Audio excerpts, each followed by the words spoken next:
The guitar player said to me, "Hey, there's a guy down here that really plays the hell out of a guitar, and he's different.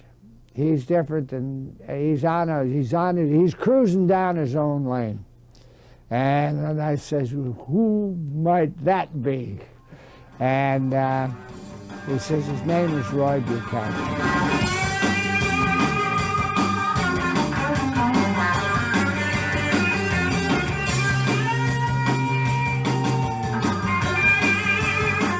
Roy Buchanan could play the guitar with such originality and passion that people who saw him play many years ago remember it as if they saw him yesterday.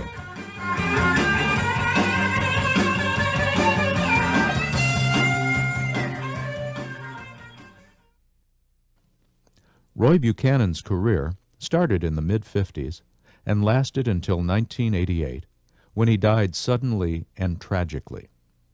What's left behind of Roy are memories of his soulful guitar playing and the emotional impact he had on those lucky enough to experience his performances. What was it about Roy Buchanan that made him so unique and revered? Everyone has their own take on it, and this video is a collection of people's remembrances of Roy Buchanan.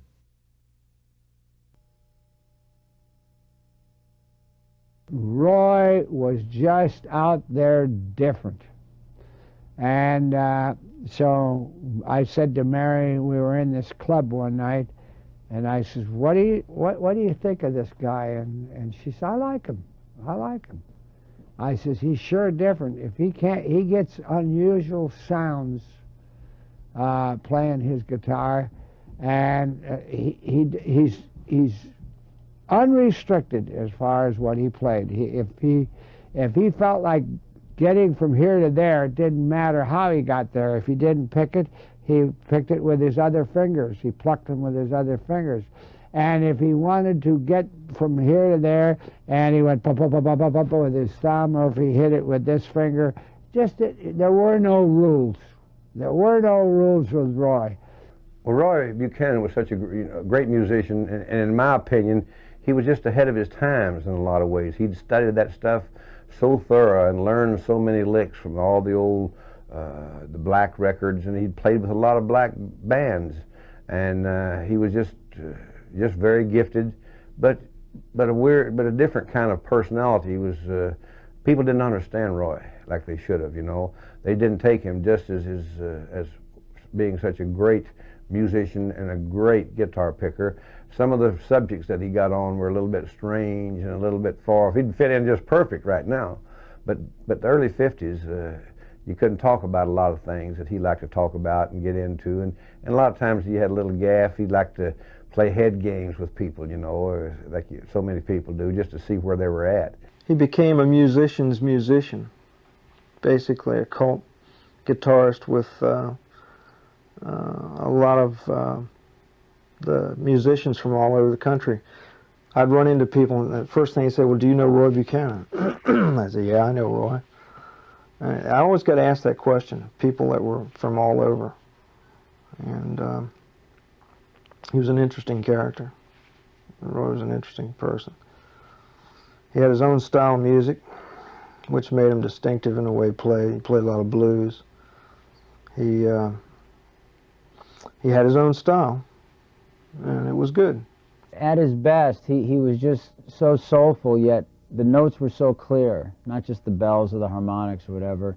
And it was the first time I heard anyone play that precisely and soulfully at the same time. He was just so unique. It was this mixture of rock and roll and country and jazz, and he had a real unique sort of stinging, biting tone, which Telecaster players always had that, but he had more of it than anybody. He had the coolest tone, and he just played wild licks.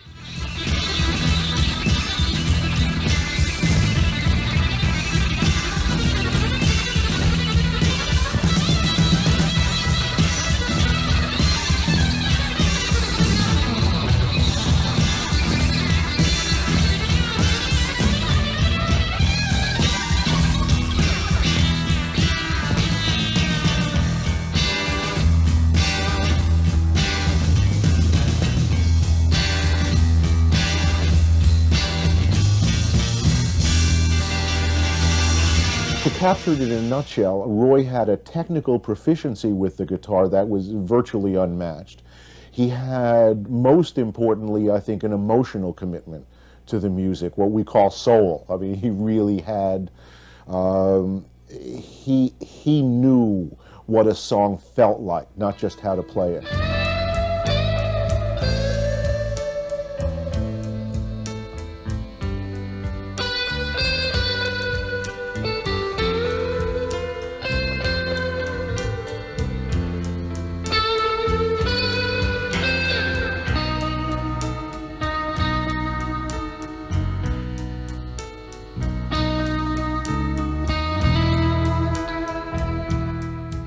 When he put that guitar on, you knew he could do anything he wanted with it, that he had a total mastery over that instrument, and that at any moment he could turn a song into bluegrass, country, blues, flamenco, rock and roll, whatever, and then bring it back again, and it would have all made perfect sense.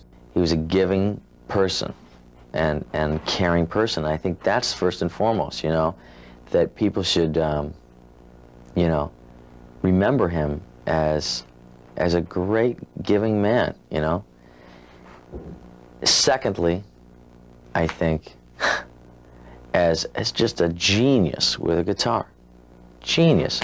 And not only an electric guitar too, I might add, he would pick up an acoustic guitar. And I mean, he just played the guitar. He could play the guitar better than everybody.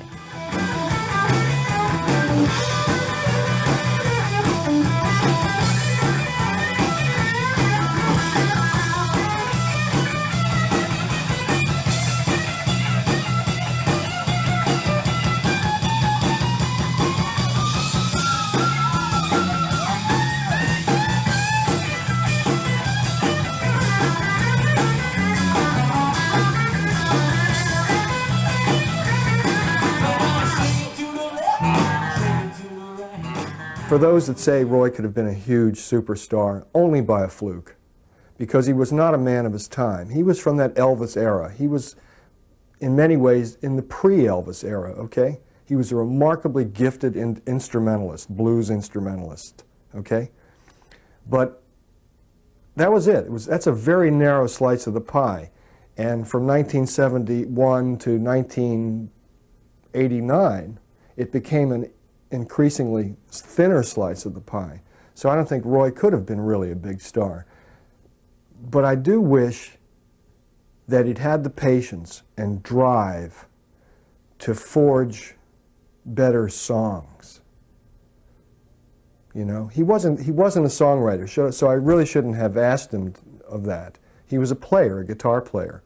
And the kind of guitar player he was a guitar player that solos over simple rock and roll and blues changes, period.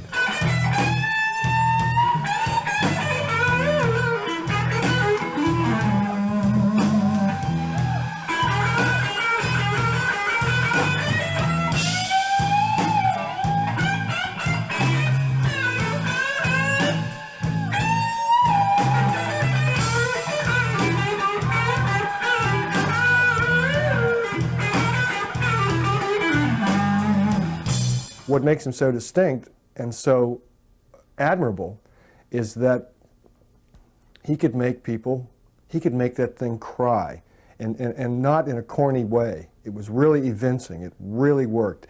The sound of a Fender guitar, the way Roy Buchanan would play it, he could do it with a Les Paul too, but particularly a Fender, is just a sound spectrum that just gets people right here. He just absolutely mesmerized you. I mean, it was like this working magic or something. You could go watch him every night and just stare at him, watch him, and you couldn't figure out how he was doing what he was doing. It was a mystery. It was like a magician up there working on you. If you had a beer in front of you, if you were in a club seeing him instead of a concert scene, you had a beer in front of you, you wouldn't be drinking your beer. You'd be captivated by the tone and eeriness and blues reaching out and grabbing you. You wouldn't even touch your beer, it'd just sit there. You just had to watch him. And it would take you places. When you're playing with Roy Buchanan, you forget what you're even doing. You don't even pay any, your mind is somewhere else. You're not even paying any attention to keys, notes, anything. It's just you're getting contact high from your next fellow musician, and you're gone. It wasn't like he was feeding off the crowd either, like one of these guys that gets adrenaline from the crowd. He was feeding off himself. I mean, when he was on stage, you know, he was drawing from within, I think, and he loved to play. He never put the guitar down. And it wasn't until I actually worked with him that I understood what these people were talking about all the time. Because you can go see showboat players and dazzling technical players, you know, but Roy was just pure spirit almost. When he did his own style, everybody would stop what they were doing. It would just be spellbinding, mesmerizing kind of sound. It was like a razor-sharp hot knife. The sound of it would just sear into your soul and grab you.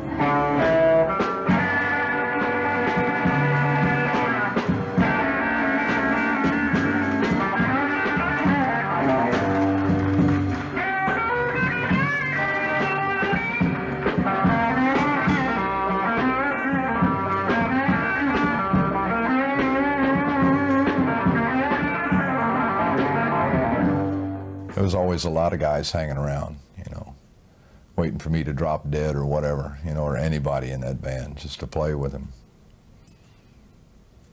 A lot of guys just waiting around just to carry his equipment for him or whatever. Yeah. The Hells Angels loved him. Oh, by the way, I just thought of that. They used to come to a lot of the show up all over the country. It wasn't only on the West Coast, but all over. These guys would come in and just these American flags, full-size flags on their jackets and stuff, and they would stand outside the dressing room, not let anybody bother Roy, this kind of thing. They loved him. They loved him. He wasn't an intellectual kind of fellow in that he would speak about things with lots of words. Roy put his energy into the way he played music. I think he had a mystical sense of the world around him, and I think that was the kind of relationship that Roy had about God, and he would often include that in his music. I think melodious playing was more to his nature, actually, than blues.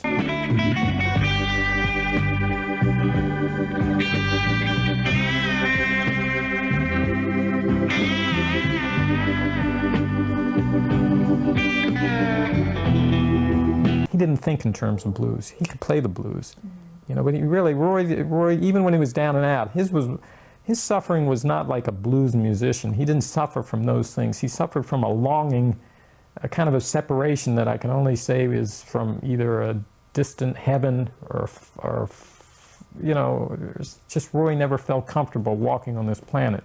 And I mean, he would even talk about it, you know, that he came from another place. And that separation or that pang that he experienced in some of his more haunting melodic stuff was really more akin to his deep side. Roy was like always right over the edge. And when I think of going over the edge, it's like over the edge of physical reality into another realm. And that's where Roy constantly was inside. He'd been studying all those things, and he was aware of those outside influences we can't see and don't understand. I think that Roy was a very, very shy person. I think that Roy was a very, very insecure person. I think that Roy, in some ways, never believed that he was as good as people kept telling him he was. Now, there was another side of Roy which was exactly the opposite of that. I mean, he would tell people that he played on Susie Q. He told people that the Rolling Stones wanted him to come join the Rolling Stones, which I printed turned out not to be the case. And I mean, and the idea of Roy and the Rolling Stones, you know, wearing, you know, one of these ridiculous shirts and the double knit pants that he used to wear is a sort of an amusing idea. He was a weird character. He was violent. He was real quiet. real depressed at times. And he had it all. I don't know that I ever saw him laugh and chuckle. Maybe over at Danny's house or something, sitting around drinking beer trying to learn how to play banjo, he would laugh at himself because he couldn't do it and chuckle. But most of the time, there was no smile on Roy's face. I mean, the times that I saw him, I mean, I'm sure there had to be some good times in his life somewhere along the line. God, I hope there was anyway. I'm sure at home with his kids and stuff, he was a different guy. Roy could get upset, but he was one of the nicest people. He was so generous. He'd give you the shirt off his back. He just had an effect on people, and I'm not talking about his guitar playing ability. I'm talking about the fact that he was a gentleman, and he was a gentle man. You know, he had his moments otherwise, but he was a gentle guy who treated everybody the same. Roy was the kind of fellow you wanted to be his friend. You wanted him to share confidences with you. It was apparent. Three things were apparent to me at the time: that he was a very shy fellow, that he was very intense, and that he wasn't emotionally stable. There was something haunting about him. The next moment braggadocio, the next moment deceptive, the next moment manipulative, but at base seemed very vulnerable and almost not able to really control himself. And the more I got to know him, the more my instincts about that proved true. He was a gadabout, he was a drunk, he was a dope addict, but he was a rascal. He was always conscientious, he was always caring, he was always dedicated to our relationship, and I saw him that way with other people as well. But inside he was possessed of demons. There was no doubt that something had happened in his upbringing or in his early life. That reminds me of Robert Johnson's refrain, "They're hellhounds on my trail." Man, he went extreme. From very happy to very sad. He wanted everybody else, people around him, to be happy, but there was a sadness about him. Growing up too quick. Being on your own at 13, 14 years old. Traveling around the countryside, motel rooms, people you don't know. You know, they had weirdos and freaks back in those days too. In my mind, when I think about Roy, actually, I think sadness. I think about a lot of the sadness that he endured and a lot of the happiness that he brought other people. So he was unselfish, but he paid a price. He was a very tormented person, and I'm not trying to make him sound like a martyr or anything, but in a lot of ways, unselfish. You know, sad. Unrewarded comes to mind. And again, I'm not saying he may not have been his own worst enemy in a lot of ways. That for sure was true. Roy was just basically a down-home sort of guy. A guy of, I would say, average intelligence and way above average perception. And his guitar playing, he spoke through that.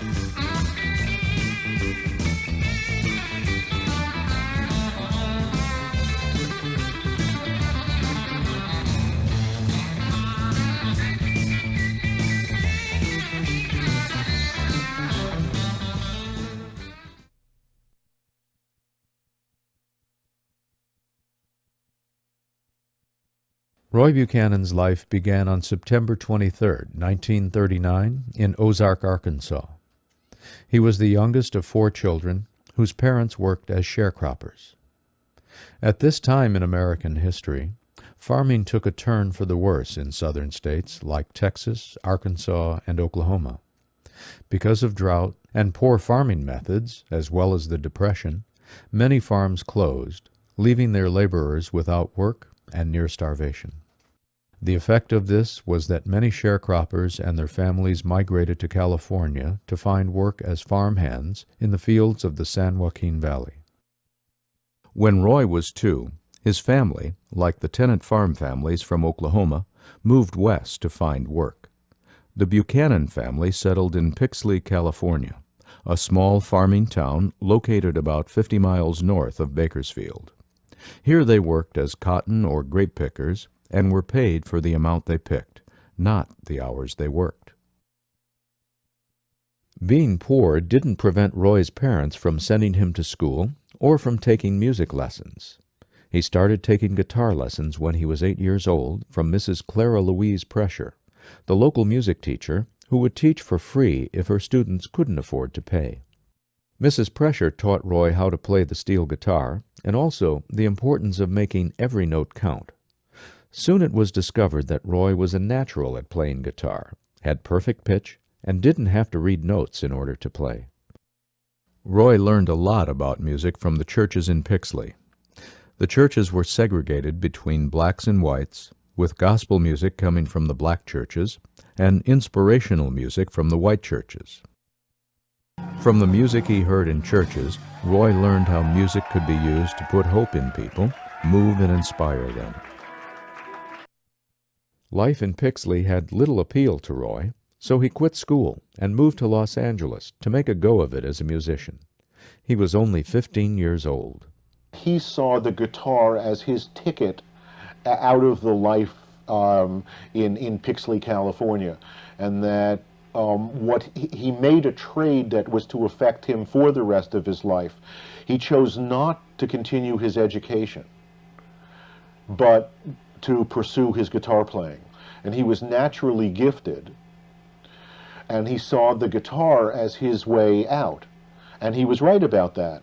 But for the rest of his life, he always lamented the fact that he was not educated. He took a lot of hard knocks, and it scarred him. And I think you have to think about that a little bit in the context of what it would be like to be that young and be out. And it's a big world out there when you're 14, 15, 16 years old. And the type of things that might have influenced him, some of his actions and playing in later life. He did get to play with a variety of bands and a variety of musicians all over the country, so he certainly broadened his interests and probably became better faster than he would have had he stayed in Pixley. But it wasn't just the instant path to stardom. Roy paid probably more dues than anybody.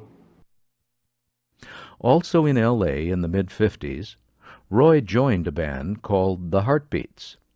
The Heartbeats performed in bars throughout the Southwest and even appeared as a band in the 1956 movie Rock Pretty Baby. After a few years, the Heartbeats grew weary of touring and broke up in Oklahoma City.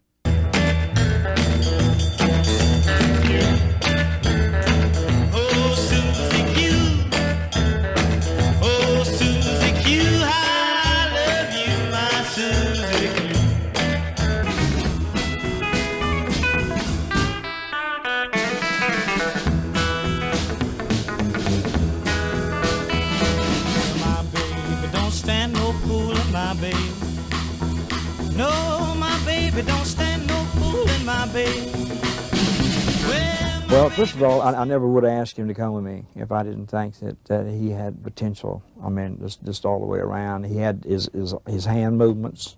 Instead of going, he was this, and he could, if he didn't know the song complete, he was good enough that he could get through almost any song that I did that night.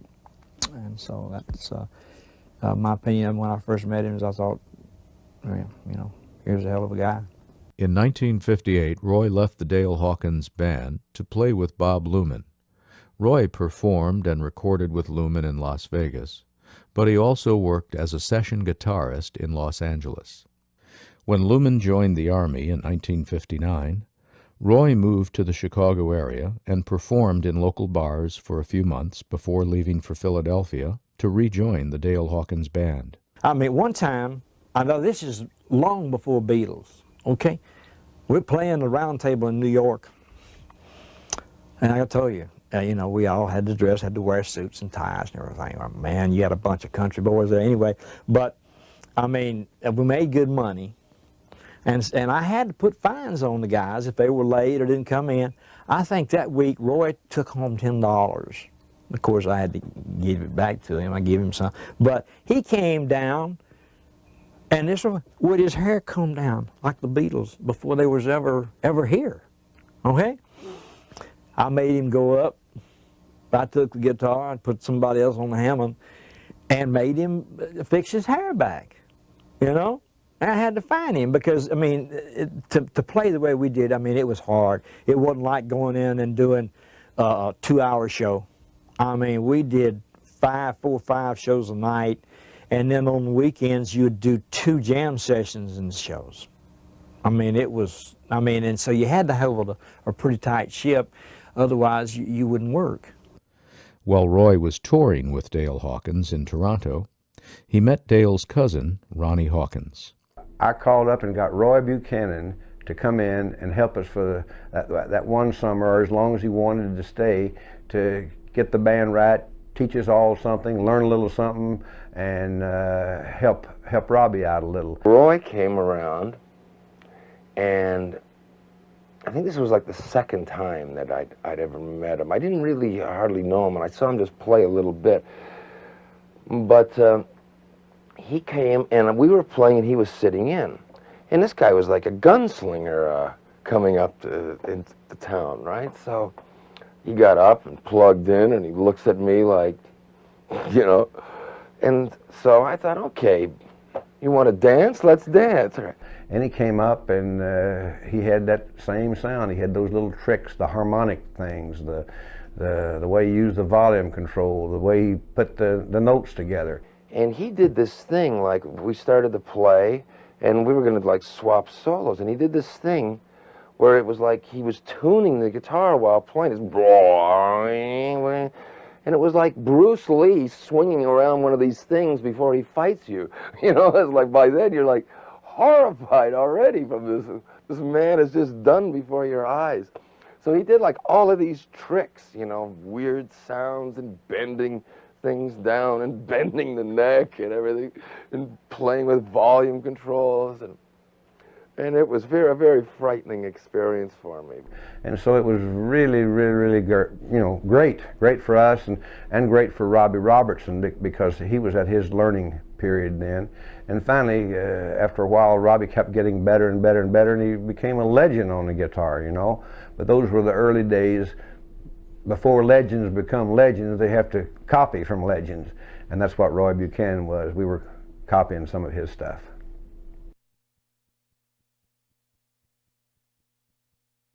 When Roy left home and went to Los Angeles, his influences had been people like Buck Owens in country music and Roy Nichols, who played with Merle Haggard and the Strangers. Well, I was always influenced by Roy Nichols. As a matter of fact, I used to watch him, and I'd get the chords and the basic things that I needed for the chord structures and so on. And I also liked his lead playing, so, you know, I learned quite a bit off him. While in L.A., Roy occasionally played with rhythm and blues artist Johnny Otis, whose band was known for having quality musicians. The band's lead guitarist, Jimmy Nolan, influenced Roy greatly. Jimmy Nolan taught Roy how to bend strings to achieve a unique sound, something Roy had never seen before.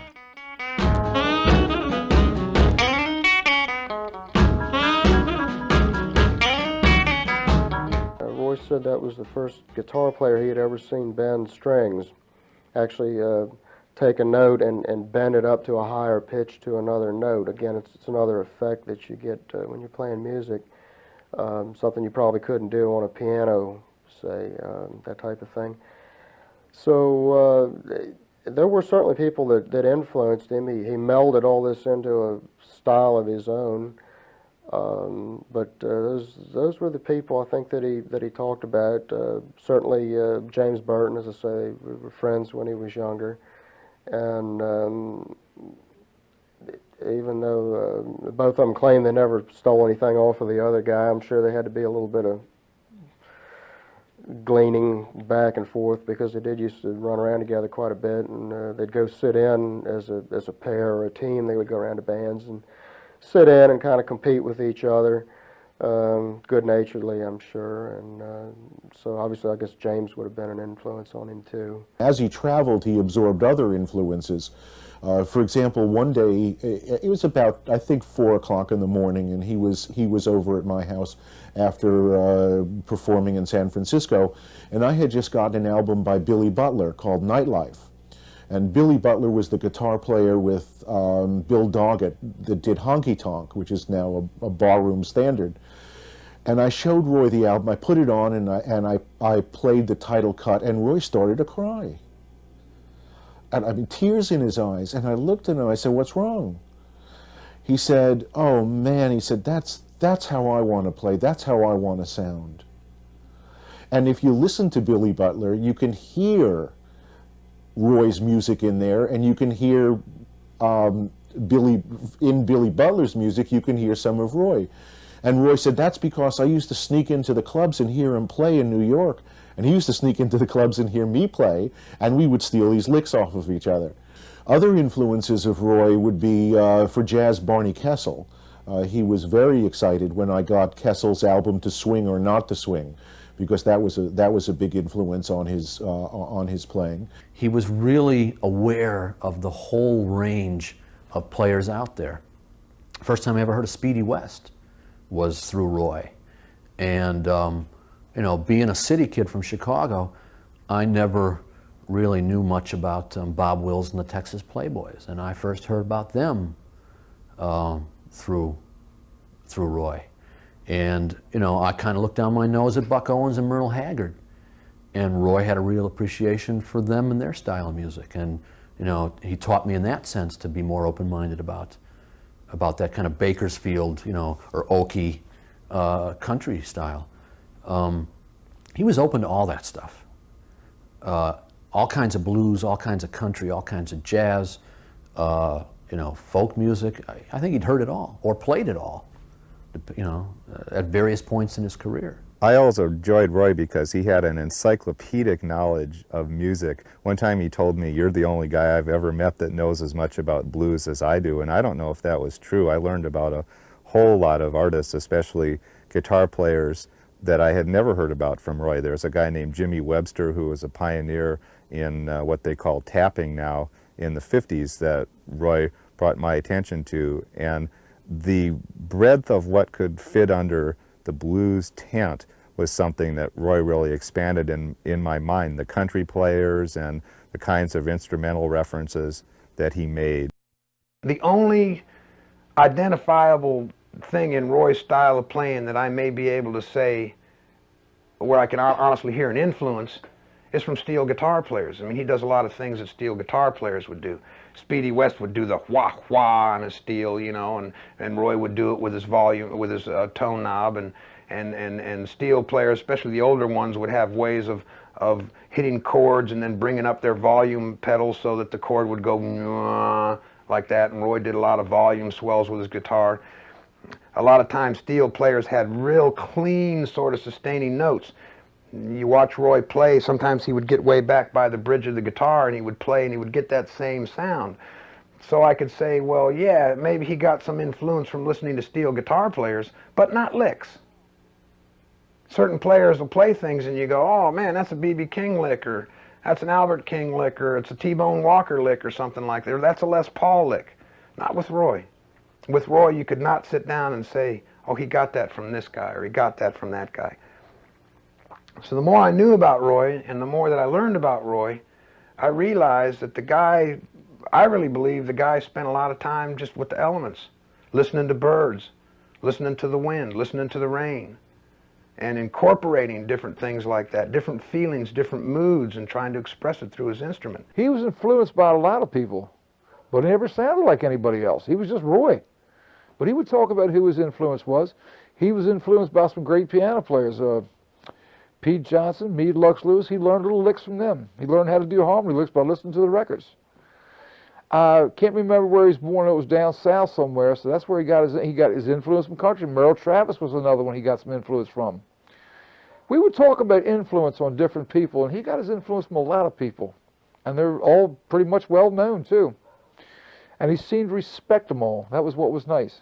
He wouldn't say, well, their old hat or their history or something like that. He always had respect for how playing, no matter how bad or how good, and that's where his influence came from.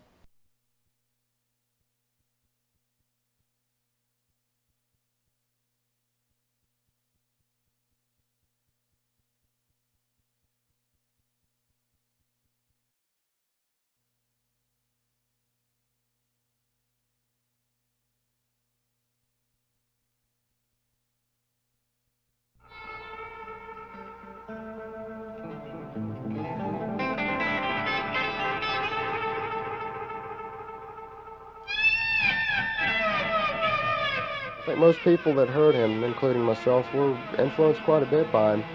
He got a lot of unique sounds out of the Telecaster that he played that could be a mystery to you for a long time.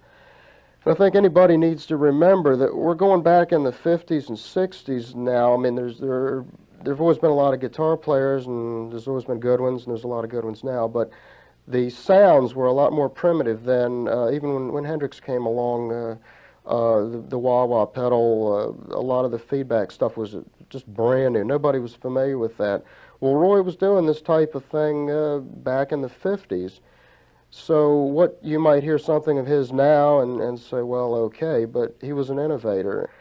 He was the first guitar player that I ever played with that didn't play guitar-esque. He tried to sound like the part he was playing.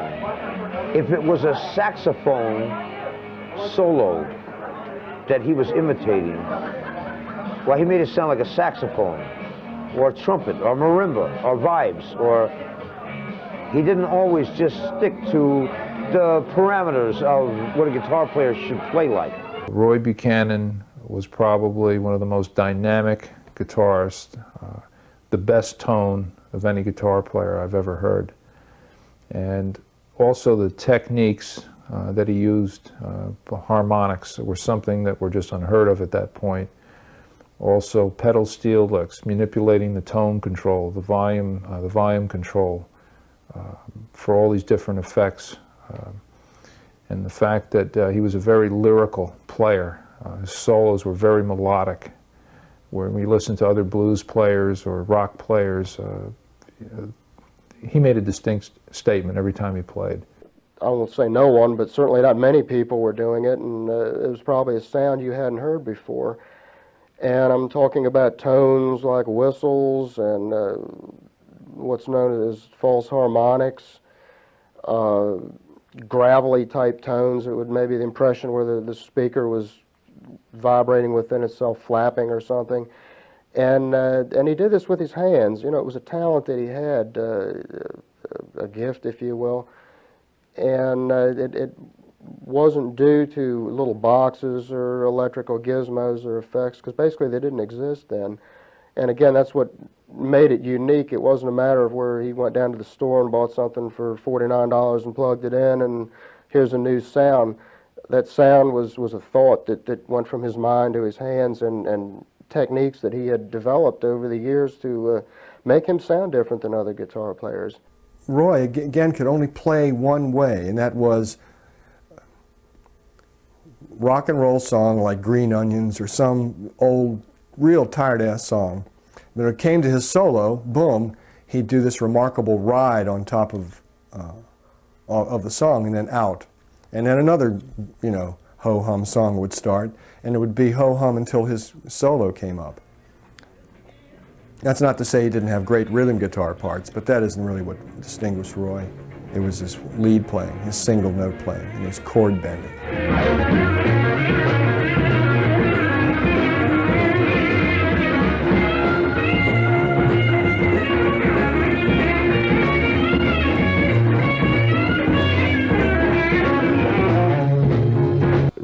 was the first person I ever heard who could play steel licks and pull a string up into steel guitar chords. It was really, that was one of the more amazing things I'd ever seen someone do. I'd never seen it done on a regular electric guitar. I'd always heard it on steel. But to actually see somebody do it was very amazing. You never knew what Roy was going to do when he hit the stage. He would just launch into a slow blues, basically, and just take it from there. No rehearsals. And he would solo for 20 minutes, or he'd solo for 5 minutes, depending upon how he felt. But whatever, it was always effective. It was so effective. One thing about with Roy, you never rehearsed. You'd get on stage, and it demanded, I think, a certain level of being able to comp. You had to be able to have a good sense of relative pitch. Now, Dick Heinze had perfect pitch, and the rest of us had a pretty good sense of relative pitch, because Roy wouldn't say, okay, we're going to do a blues in C. He'd start playing, and you better figure it out real quick that it was in C or in C sharp or whatever he picked. One thing I noticed about the guy is that every time it was time for a guitar solo, he would turn his back on the crowd, which I thought was kind of odd. And I asked my friend Dave, I said, why on earth is he doing that? And he says, well, probably because half of the guitar players in the Washington, D.C. area are here tonight. And I said, well, so what? And he says, well, he doesn't want him to cop any of his licks. And we looked at it at the crowd, the first few rows, and sure enough, there was all the lead guitar players in half of the Washington, D.C. groups. And sure enough, every time he soloed, he put his back to the crowd, and they weren't able to see a thing. One of the things that he would do is he would turn away from the audience, you know, when he knew he had him, you know, people were watching him play, and he would take that ring and run it up and down the strings like he was really doing a hot lick of some kind, and I'd be tripping out. And I said, what are you doing, fool? Watch it, you know. He played a Telecaster and a twin reverb. Usually sat it on a metal folding chair, and turned it around backwards so that the back of the amplifier faced the audience. It was no electronic gimmicks, no fuzz boxes, no pedals, no special effects. Well, Roy told me that he started out with the Telecaster really when he was very young, when they first came out about 1952. He liked the sound of them. Originally, he started out taking steel guitar lessons when he was very young, 7, 8 years old. So he played steel guitar before he actually played six-string guitar, and he liked the sound of the Telecaster. He thought it sounded closer to the sound of the steel. He had good control over that instrument too. While he was playing, he could be strumming with his right hand and also have his third finger on the volume knob, working that, giving the volume up and down dynamics to his playing. While he was behind a singer, then he could bring that volume up after one of the vocal lines was over with, and then kind of ease it back down again. He might have his little finger on the tone control. And when he was doing this, again, we're going back in the 50s, there weren't any wah-wah pedals, but this tone control opened up very rapidly. It was a very small distance from complete bass to complete treble. And when he would work this tone control, actually roll it off of the knob, off of his little finger, it would give you this crying wah-wah effect. And again, when he was doing a solo, or even chords, this was a unique sound. You'd never heard it before, and it gave a lot of personality, a lot of flavor to his music. The notes that came out of his guitar did not sound like he was playing them, because his fingers moved on the fretboard so effortlessly. And the sound that came out of the amp was so magnificent and so complex that it didn't sound like he was actually doing it. I think that's what impressed me the most. I heard him and I said, where's the other sounds coming from? And he had no effects. He had no pedals. He had no effects. These were just him playing. He had the ability to overwhelm you with torrents of notes, but his real talent came in how few he could use. There was a tune called Sweet Dreams, I think it is. It's just beautiful, long, slow notes where he played steel guitar licks and could pull these notes up into steel guitar chords. It could really just sweep you away. He did not overplay, and the thing that Roy would say to everyone, he'd say it to me, and that I have remembered to this day, is that it's as important what you don't play as what you do play. And those negative spaces in the music are extremely important, or just absolutely make a good, funky, tight, solid sound happen, because it's negative as well as positive space, if you will, within the music. One of the things he did master, and it wasn't a gimmick, was being able to use his little finger. And if you ever watch him play, you'll see him take and use his little finger on the volume control of the telly, and to raise and lower. Because, see, when we started out, we didn't have that. We didn't have anything. Man, we didn't even have reverb.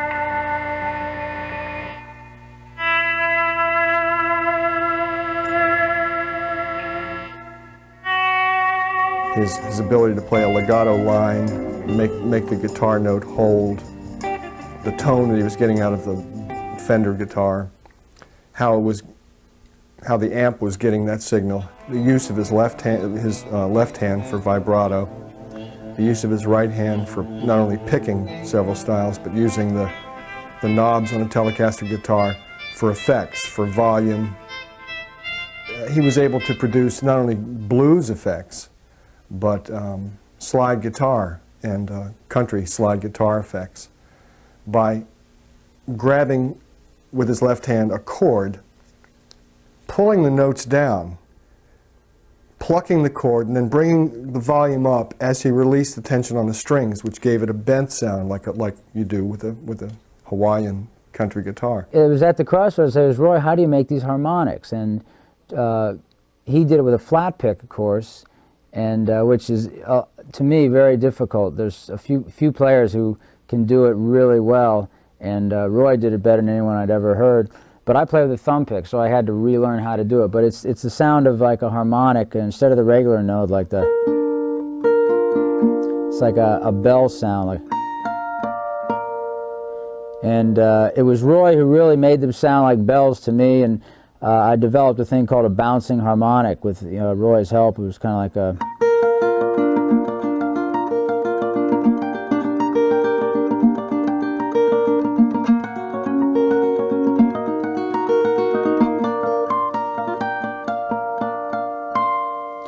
And even though I developed that style on my own with the thumb pick, kind of accidentally because I don't play with a flat pick, it was really being able to sit this close to Roy in this dressing room and just have him like show me how he did it and let me hear the difference between a false harmonic or when it really rang true, like that bell sound that he would get. And there's a lot of different harmonics, but that was the one of the sounds I fell in love with. There's definitely a sort of a sputtering thing that he used to do that I still do.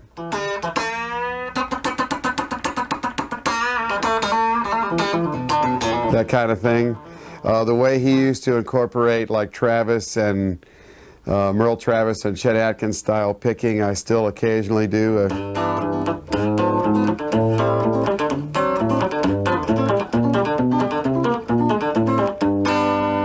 And just his way of attack.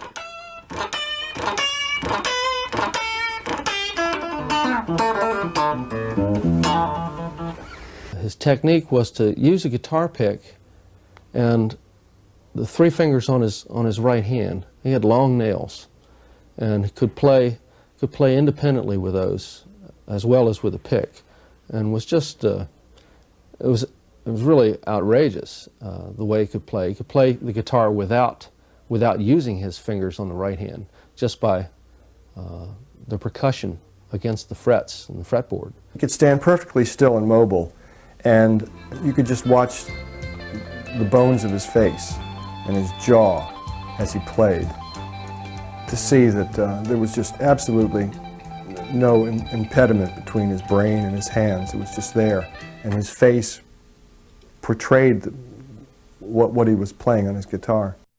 James Burton used the expression that Roy could turn his hands inside out, and it almost appeared as if he could. And you'd see him constantly, even while he was playing, his hands used to stiffen up on him a little bit. It didn't cause him any problem, but there was just always this working. These hands were just constantly working. When he was on a break at the table, he'd be pressing his hand into the table, keeping the hands loose. And I think anybody that saw him live will remember this. But there's a certain advantage. You probably have to be a guitar player to kind of understand this, but if you have a certain amount of stretch to your hand and you can reach notes physically that the average person's hand wouldn't be able to reach, you're also going to be able to make a different sound or a different combination of notes that are further apart that another person's hand won't be able to make. We was at the Carnegie Hall coming down the steps, and he done this for me. He pulled his fingers completely out of the sockets and tied them in knots. I mean, they were tied completely in knots. And twisted his hand behind his back and showed me. There was movie cameras going and everything. And it was the funniest thing I think I've ever seen. Oh my God. This is a wonderful trick, but does it help you play? Yeah. Yeah, I do this because, see, when we're babies, we're all double jointed, all real limber, you know, but it's lack of not using them that we become stiff. So I go through all these exercising things to keep my fingers limber, so I can move around quicker on the guitar. Knuckles? No, you don't pop them. No. Now, unless it's automatic, sometimes I go like that and they'll all pop, you know. But I think it's not forced. I think if I went around all the time doing that, I don't think it's good for it. It's ironic because if you technically look at the way Roy played, the guy was a simple player.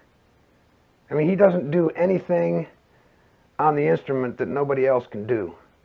I mean, there's some guitar players out there that you have to spend a lifetime trying to develop their technique. Roy wasn't like that. Everything that Roy played, anybody can do. It's not technically that hard or physically that hard to do. But to be able to put it in the right place at the right time and do it in such a way to create the emotional impact that the man created might take your lifetime.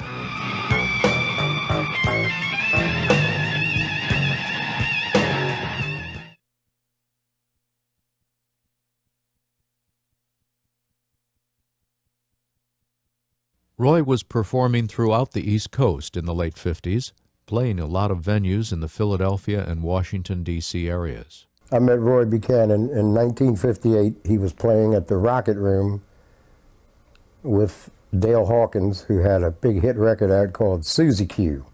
And I was playing up the street in another club, and I went over to see him, and I was overwhelmed by his guitar playing. When Roy left Dale Hawkins, I formed the band, and he played with me for a while. While in Washington, Roy met Judy Owens while performing at the Rocket Room.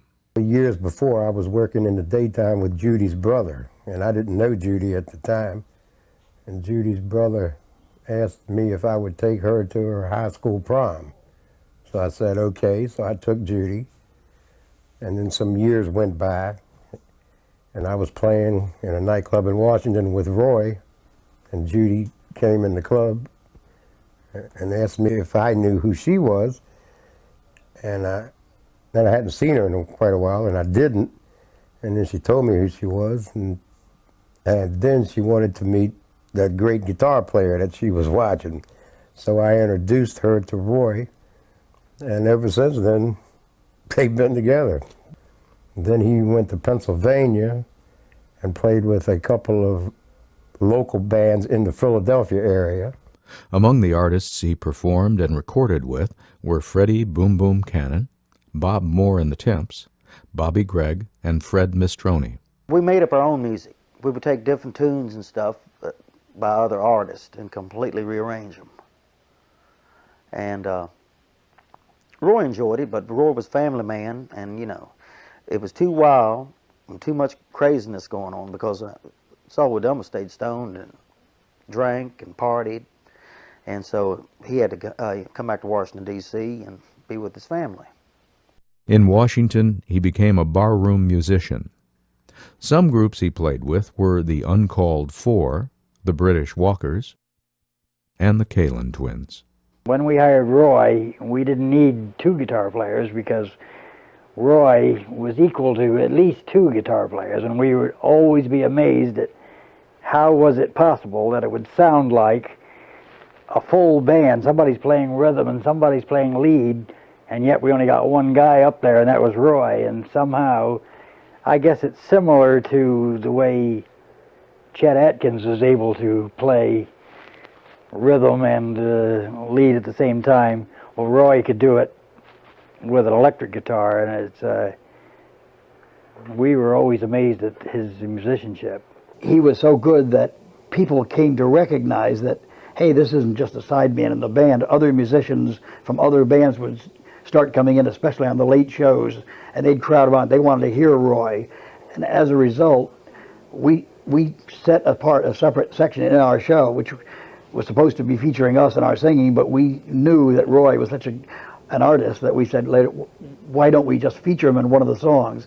And I remember he used to do Malagueña. It would break the place apart because it's a tough song to play for a guitarist, and he was doing a sensational job on it. And so right in the middle of our show, we featured Roy Buchanan playing, and he was totally unknown at that time, not only nationwide, but even in Washington. Eventually, in the late 60s, Roy got a regular gig playing with the Danny Denver Band. Roy started working with Danny Denver down at the Stardust in Waldorf, I'm going to guess about 1968, somewhere along in there. I think they went to the Crossroads about 1970, and this was probably a job that Danny Denver got. I don't think that Roy was really involved in it. It just was a big club, and it was a country club, and Danny was a country act. Thank you very much, ladies and gentlemen. Thank you. So Danny Denver, take it out, man. This is one of my favorite songs, and it's called Danny Boy, and I hope you enjoy it. Most of the stuff that we did, it was just whatever the audience wanted to hear.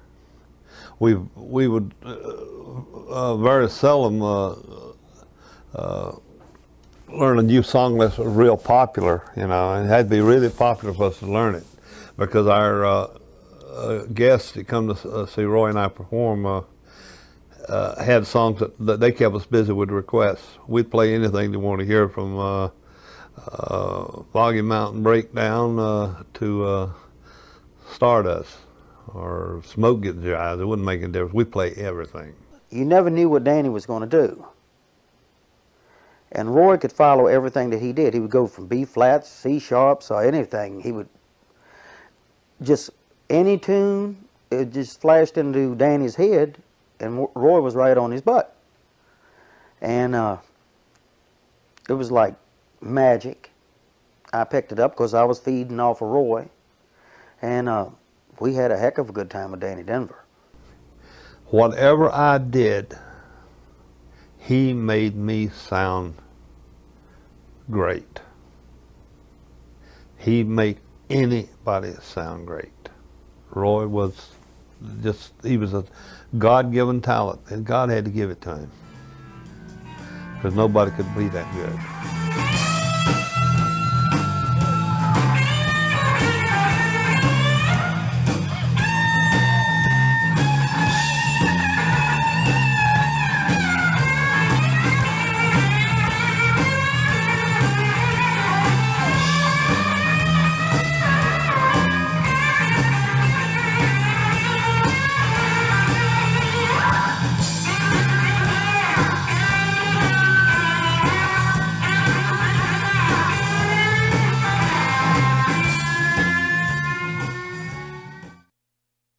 One incident that I remember that was really great fun, that really sticks out, was one Sunday night we were playing and the door opened. It was pretty late. It was about midnight, pretty close to 1 o'clock. We were on our last set and getting ready to end the evening. And in strolls this entire entourage led by Jerry Lee Lewis. Jerry Lee came in with some bodyguards, and he was sitting down having a few drinks, and finally he got up to play with us. He had played a concert at Bowie Racetrack and came down to see Roy. Got up on the stage, and we did an hour and a half with Jerry Lee Lewis. They had to lock the doors to keep people from getting in. The place was completely crammed. standing room only, the dance floor, the whole 9 yards. It was great fun. And I didn't know a lot of his stuff, but again, I didn't have to. All I did was watch Roy and listen. He was in there to get Roy to play with his band. But that's when Roy was getting ready to start with the snake stretcher thing, and Roy always wanted to do stuff on his own. He didn't want to be with the Rolling Stones or be with Jerry Lee Lewis. He wanted to be Roy Buchanan. Roy and Dick Heinz would go down to the Colt Lounge on 14th Street. The building's still there, but it's boarded up as usual. And it was an after-hours club where everybody could go, white or black.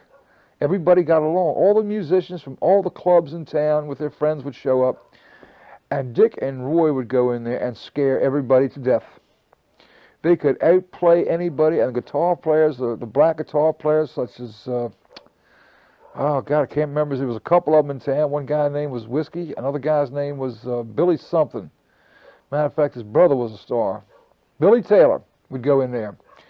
And these guys were just, they didn't know what to do. And they didn't know if they left enough guitar up there for them to play after Roy got through. And Dick was the same way. They had an electric piano up there, and after Dick got through, one guy yelled over, "Can you leave part of those keys for me before I come off stage, come back on there and play again?" But that was the fun times, and nobody bothered them. And when they came in, they didn't have to buy a drink. The whole stage was lined with drinks the guys would buy for them.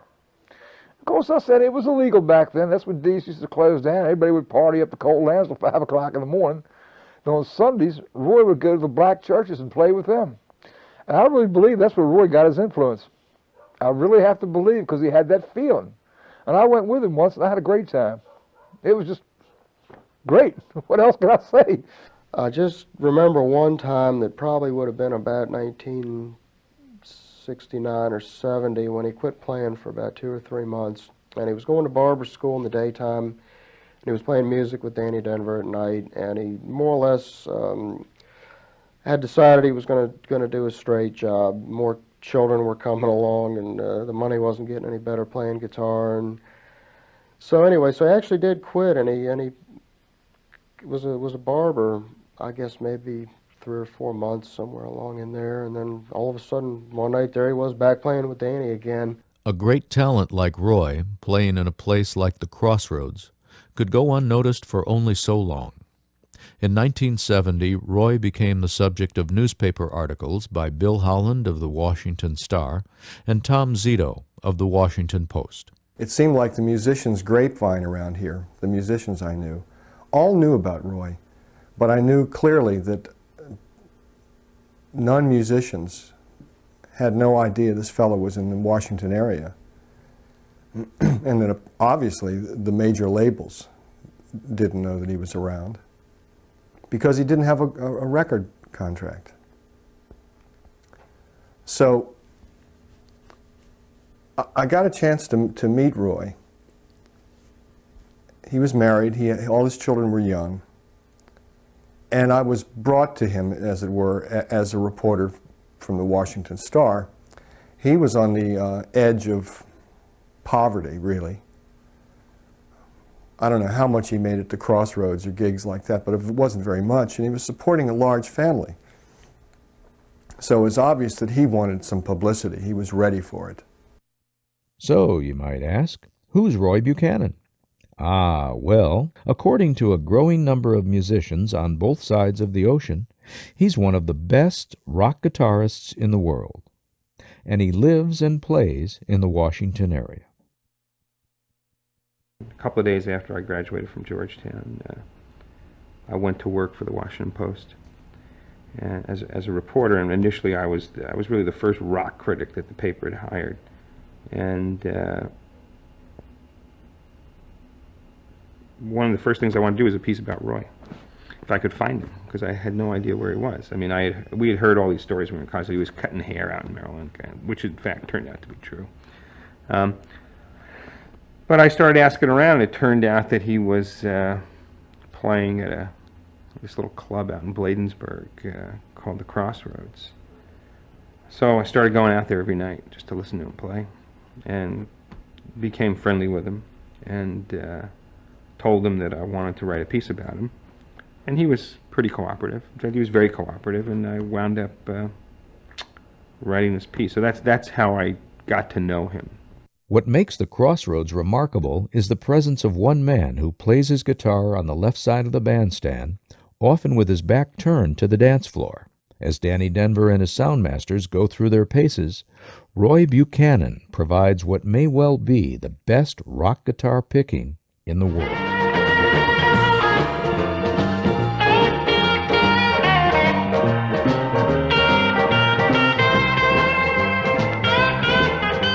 After the glowing newspaper articles, the Bladensburg Bar suffered a severe case of culture shock. Now, at that period of time, your normal crowd that was in the Crossroads was just your beer-drinking people that just wanted to go in there and hear some country music and dance a little bit, and working blue-collar people, more or less. But this time, I went in there, and overnight, literally, it was a whole different scene. Walked down to the Crossroads, and there was a line wrapped completely around the Crossroads. Everybody there was a hippie. I managed to get in the door because I knew the owner and everybody down there. So I got on in, and when I walked in, I didn't believe what I saw.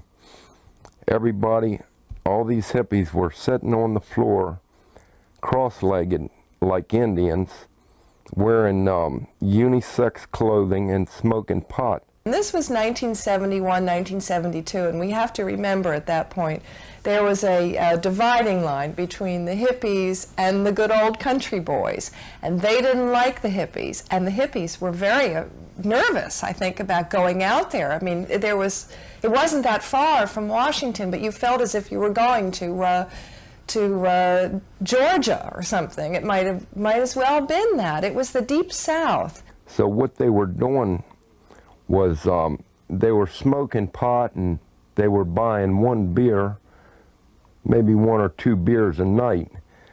And this caused the business, the beer selling business, to go down at the Crossroads. We would always sit on the right-hand side, and the regulars who wanted Danny Denver would always sit on the left-hand side. And whenever Danny would get up and do his act, the left-hand side of the bar would applaud, you know, and break into screams. And then whenever Roy would get up, the right-hand side would break into applause. So it was very tense. It's the last place in the world that you would expect to find a guitar player like Roy Buchanan. One of my favorite things to do would be to take somebody from school, or maybe try to impress a date, is to bring her out to this place, because walking in there you're going to think, well, this is going to be the worst evening of my life, and people would see this guy play and just become comatose almost. I mean, you know, he was just riveting. Big John, who ran the Crossroads, was extremely happy when my piece came out in the Post, because it meant that the bar was going to be filled for the next few months. He was going to sell a lot of beer and drinks. You know, friends, Maryland's finest and largest dance floor is available for you. You've got plenty of free parking at the Crossroads. You'll hear Danny Denver and his soundmasters featuring Roy Buchanan, the world's greatest guitar player. And there's more, too. Every Sunday night, there's a go-go contest with a $50 prize. Be sure and go to the Crossroads Restaurant and Supper Club, 4103 Baltimore Avenue, Bladensburg, Maryland, at East Cross. All of a sudden here they had this kind of wonderful commodity on their hand who was drawing a lot of people in, and I think that he was worried that if in fact Roy became overly successful, he was not going to be playing at the Crossroads 6 nights a week. Shortly thereafter, they had to let Roy go because they weren't pulling in enough money. But another funny aspect to that is, which has a little something to do with Roy's personality, is that that time all the hippies were in there on the floor, not dancing or anything. I noticed that they were playing Hank Williams' song, "Hey, Good Looking," and the hippies were going for it. They loved it. And so that's what Roy played. It was kind of ironic to play that kind of music when the thing was Purple Haze and all that back in those days. So, but Roy, he was unique in that he could do pretty much what he wanted to do, and they bought it. And we'd have to sit through 4 sets of Danny Denver, and Roy would be in the back doing to Danny Denver. We'd be sitting there going, when is he going to play? When is he going to play? Please, Roy, please. And suddenly it would be 1:30 in the morning, and he would start to play. But he didn't always play. You would go out there and wait. There were nights that we'd go out there and wait, and Roy wouldn't play. He was a tease, you know? He really was, almost like a tease. He knew what we wanted. And he waited and waited and waited, and finally, at the last set, he would give it to us. 45 minutes, non-stop. Just starting out like this, and he wouldn't stop for 45 minutes. The most incredible guitar music you'd ever... He sounded like bird. There's one song I remember he used to play. There were birds in this song. It sounded like a flock of birds or seagulls. It was amazing. You just... you kept looking around for the special effects, and there were no special effects. It was one man and his guitar, and it was unearthly. Zito's article also appeared a few months later in Rolling Stone. Now musicians and fans from all over wanted to see Roy play. So I got a lot of phone calls from musicians wanting to know how they could go see him. People like Jeff Beck and Rory Gallagher and Duane Allman. So the feedback that I got really was from musicians more than from fans. Even with all the publicity, Roy was still playing in small clubs. Some of his fans, though, felt he deserved better, and they did something about it. The group of us who were real big fans from Georgetown University, Tom Zito and me and Tim Francis, my roommate at the time, kind of felt, let's do something, and got involved in this notion of doing a concert on campus at Georgetown. At the time, they'd had a bad experience with some concert at McDonough Gymnasium, and they weren't allowing rock and roll concerts on campus. So we went and tried to book Gaston Hall. We told them we wanted it for a guitar recital. And we got the permission, and Tom knew a photographer who had taken some really terrific shots of Roy, and we made a poster out of that, put it up in all the head shops and record stores on M Street and on Wisconsin, and started selling tickets out of our house at 1660 33rd Street. And it was amazing, because you had all kinds of people knocking on that door, buying tickets for $1.50 is what we were charging, because, as I recall, we didn't have to even pay anything for the hall. As Georgetown students, we were able to get it for free. And we wanted all that money to go to Roy. And the turnout was incredible. There were all kinds of people from Washington, and people even came in from elsewhere. It was pretty spectacular when I think back on it, because it was the first time probably in many years that Roy had played to an audience that was there to listen to him play guitar.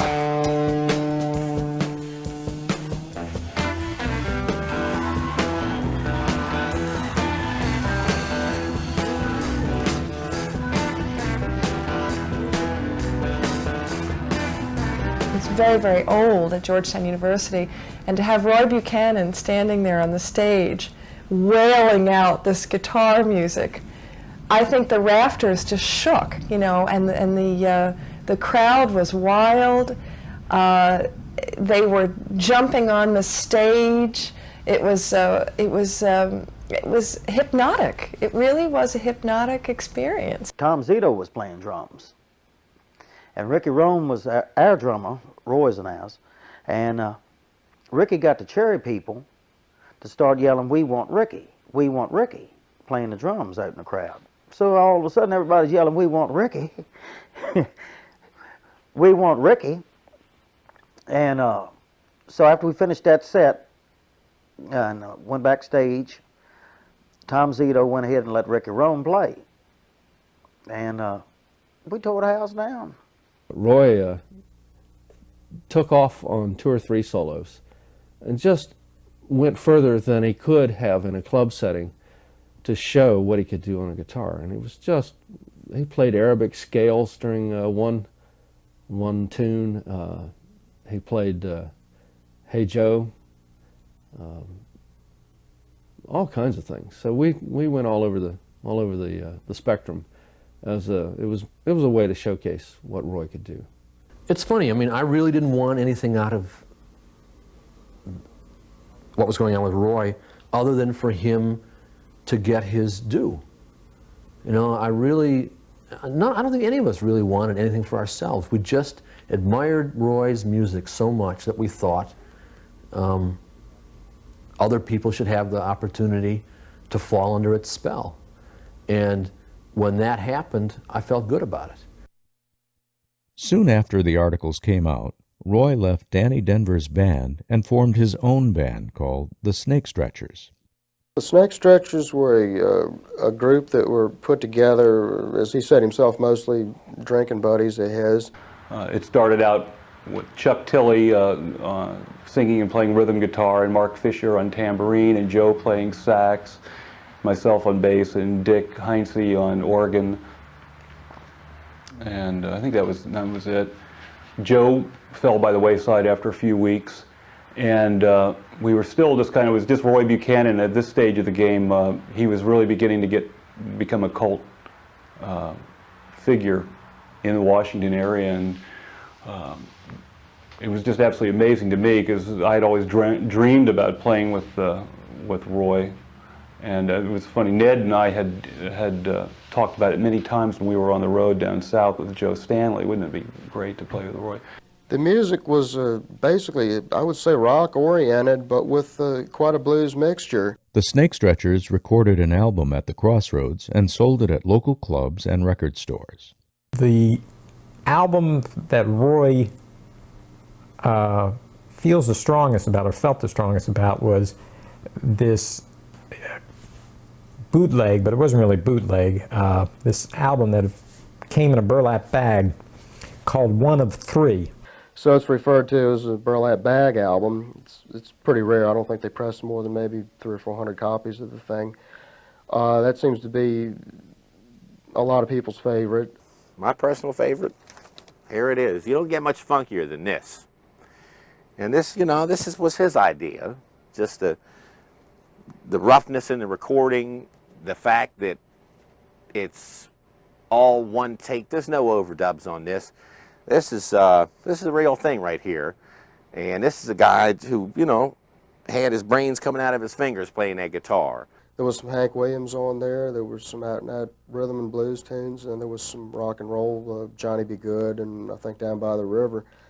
So really, you really got your socks knocked off when you got an early album of Roy's there, because you think, well, I mean, a lot of guys can play country good, a lot of guys can really exciting rock, but here's this guy that does steel, you know, sound better than the steel players, and rock and roll just faster and cleaner than anybody else. And then here's a slow blues tune that, you know, just makes you want to cry, and you think about that song for the next 3 hours after you go home. So it was a mixture. Hal Davis was managing Roy at the time. We were working at the Crossroads doing our 5 sets a night, and he brought in a Revox 2-track tape recorder, which was like pretty top stuff for back then for home recording. Roy wanted only one RCA mic, or one mic, and there was an RCA broadcast quality mic, and it was hung sort of on the side of the stage where Roy's amp and he was playing, and it mixed nicely. In other words, it sounded like the band.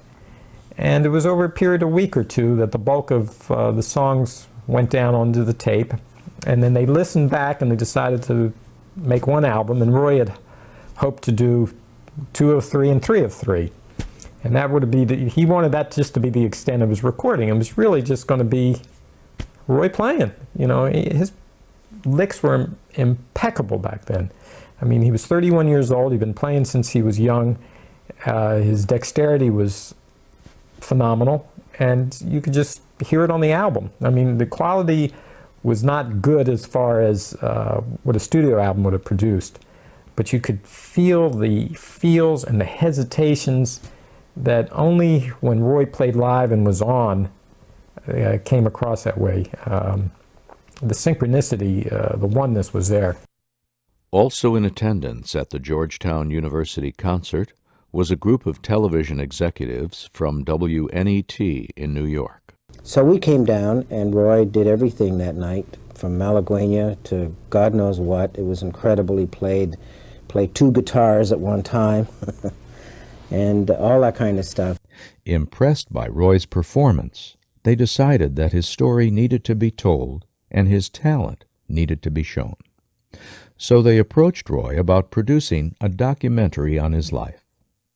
Roy agreed, and the documentary was filmed that summer in California.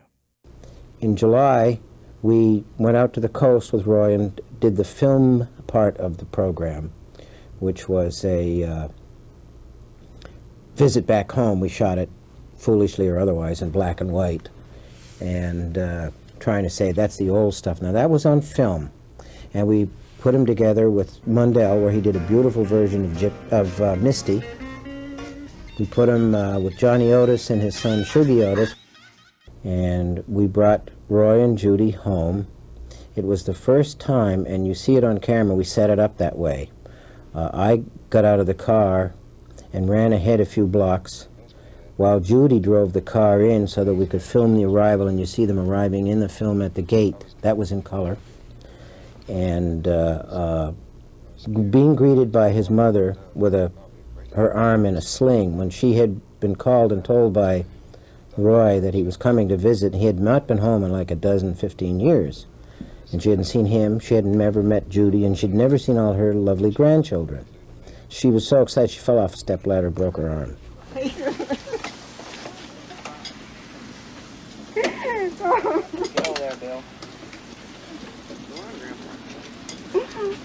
We filmed that family reunion. We did some things inside a church, and Roy sat outside the church and talked a little bit about his life. We filmed him around town, telling the story of his life.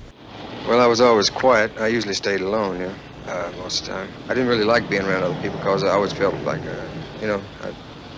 I thought a little bit different, had a different way of thinking, I guess, I didn't seem to fit in too well. We filmed him out at a kind of a shack, which was just a shack in a place in the middle of the fields, because his folks were almost migrant workers at the time. And we filmed him at this church, which was a Pentecostal church. It was, actually, I think the Pentecostal church had a lot to do with Roy's feeling and his rhythm and everything, because those churches are very rhythmic, as you see in the little sequence we did in the church. That summer, we edited the film together into the sequence that was like about a 45-minute part of the show, the first part of the show. We had the show began with an introduction by Bill Graham. This is an evening of discovery for most of us, an evening of celebration for all of us. It's a privilege to bring on an artist that should be known by everybody, Roy Buchanan.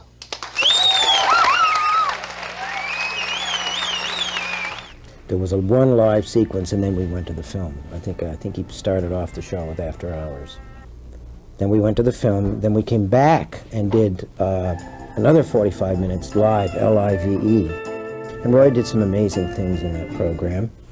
Nils Lofgren was a guest on that program too, on that live portion. I just got a call from him at my home, and he said, "Nils, I'm doing a special for PBS TV with my band. It's going to be all about me, and I'd like you to come as my invited guest to get up and jam on stage with me."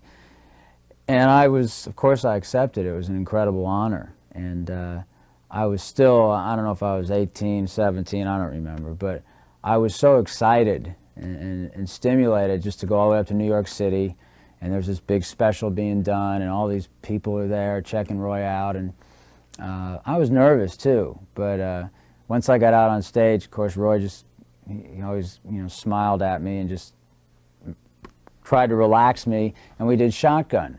And I just went off. I just couldn't stop playing. I was playing, blowing as hard as I could. I saw it for the first time last month. A friend sent me a tape, and I certainly didn't play very tastefully, you know. But it wasn't so much about that. I was still a beginner, and of course, this is 20 years later. I really wasn't impressed with what I played, but it wasn't about that. It was that Roy extended that honor to me, and he wanted me there. And I just can't tell you how much that meant to me. And he did some terrific things, and the thing I remember most was particularly a very sensitive version of By the Time I Get to Phoenix. He did a lead on that. It was one of the most beautiful things I ever heard him do in all the years I ever knew Roy, and I never saw or heard him do it again.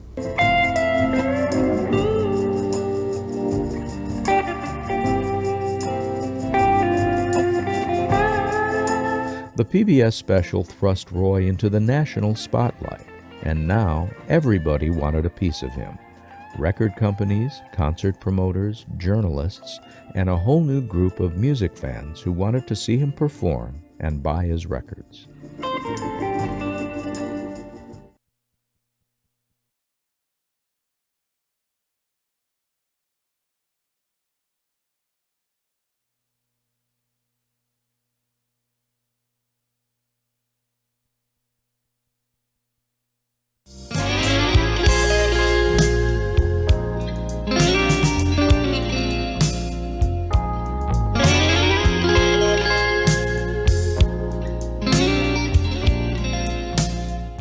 Roy's recording career started in the late 50s when he worked as a sideman for various artists.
My Babe song in particular, I think everybody recognizes Roy for.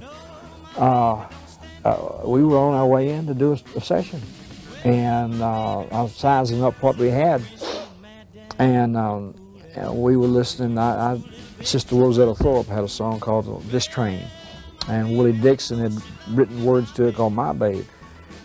And so I just said, you know, Roy, just give me an E chord and hold the top, and so they're together. And by the time we got to Chicago, we had the song down. It was ready to cut. And so we was in the next morning cutting it.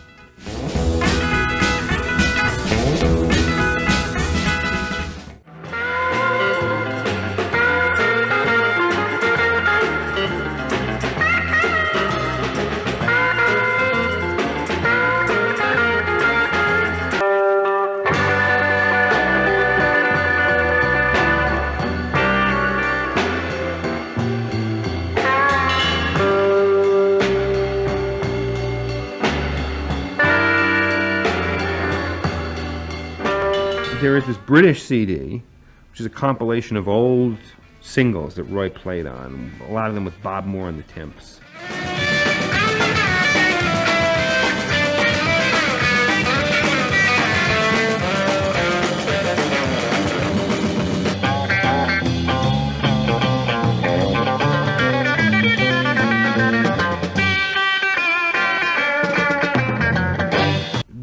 Of all the records that ever come out, certainly has the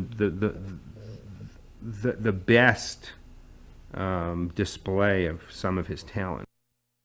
After Roy was introduced to the world in 1971, he started a recording career as the featured act, but his fans didn't respond as positively to his albums as they did to his performances. So one of the reasons that his recordings never captured the breadth of his artistry is that he never pushed himself to play as well as he could play.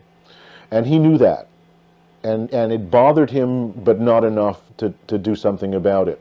But I think sometimes he'd get a producer that would put him with new players, and Roy's heart wasn't in it. It's like, you're making me play with guys, the guys that have been loyal to me are back home. Yeah, sure, here's, I play, I'm Roy Buchanan, and he plays good, plays great for most people. But that truly inspired kind of thing, I don't think you can just turn that on and off like a tap. And there's a special combination of whether it's audience or inspiration, and just in general, musicians get that a lot easier from an audience.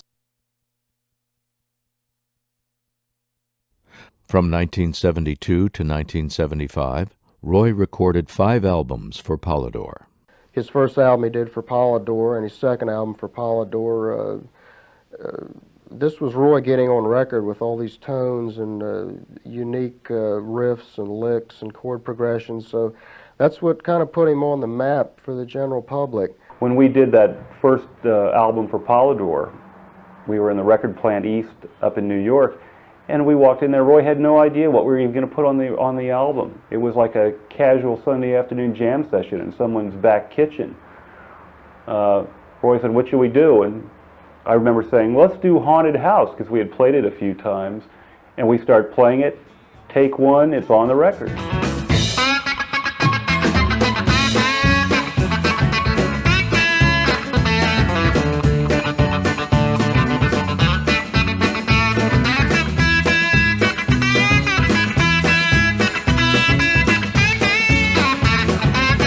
And that was true with Sweet Dreams and the other cuts. I think it might have been one that we did a couple of times, but it was just play it.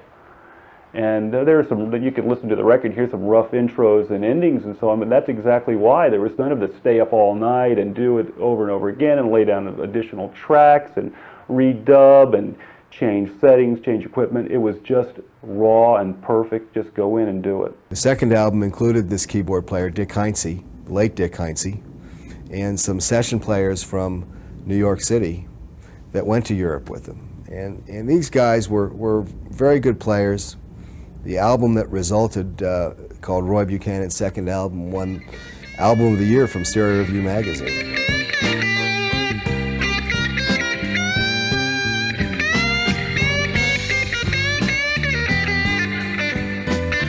But it did have sort of a sterile feel. The musicians were a little bit, these were New York session guys, and you know, I think that they were, from a personal standpoint, they were at a different place than Roy was. I mean, sometimes the chemistry in the studio worked, sometimes it didn't. Outside of the studio, it was something that didn't exist at all.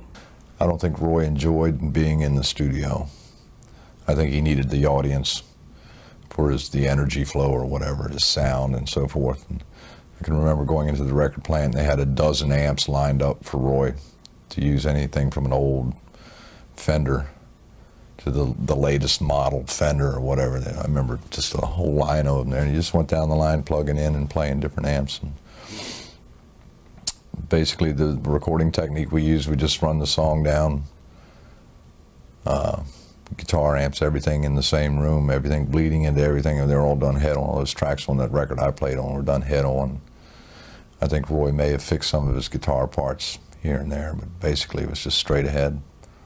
I thought that I had an ear for what would make Roy into a commercial commodity on wax, on vinyl. And we brought this band together and went into the record plant and made an album in New York. You know, I mean, we just had some wonderful people. We had a wonderful place to record.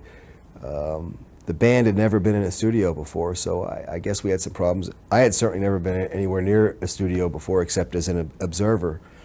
And what came out was a blatant attempt to be commercial. Roy's third album, it was called That's What I'm Here For.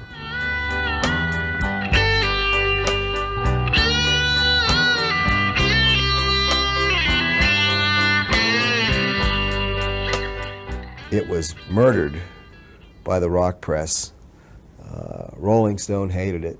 You know, it didn't sell as well as the second album, and it was a real disappointment commercially. I brought Roy together with these people from Pittsburgh in the hopes that we could live and record together, and it just didn't quite come off. I mean, there were some things on there that I'm still proud of, some things on there that I still listen to, and some things that Bill Levinson, the producer of Sweet Dreams, the Roy Buchanan compilation album, put on what could be called Roy's greatest hits. But for the most part, the album just didn't work. Recording session in New York City at the record plant. John Lennon was in the studio mixing one of the Yoko records. And when he heard that Roy was in the B studio on the other side of the building, he came over and offered his services to Roy. He said, "I'd love to play rhythm guitar on your record." And Roy said, "Sure, let me finish what I'm doing here, and you can come on in." And needless to say, Roy got tied up in what he was doing and kind of just forgot about John Lennon. And Lennon hung around for several hours. You know, as I said, he was working, mixing this record over in the other studio. And then finally he came back in and said, "I'm going to go home, but call me, I'll come back." And then we just kept on doing tracks and so forth. And Roy got tired. We went back to the hotel, and then the next morning Roy flew home. So John Lennon never played on the record.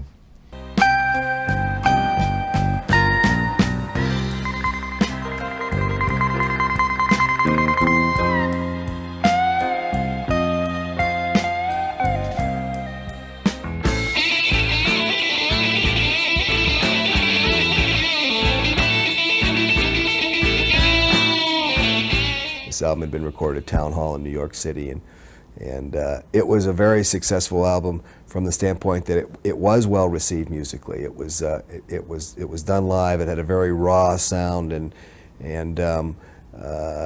when I say successful, I mean successful because it got us out of our Polydor contract. We delivered it to Polydor, and they said, "Well, this is going to be your last album for Polydor," which was fine because at the time Roy was being pursued by Atlantic Records, which at the time was the hottest record company around, and it was headed by this legendary guy named Ahmet Ertegun, and Ahmet, at least at the outset, took a personal interest in Roy.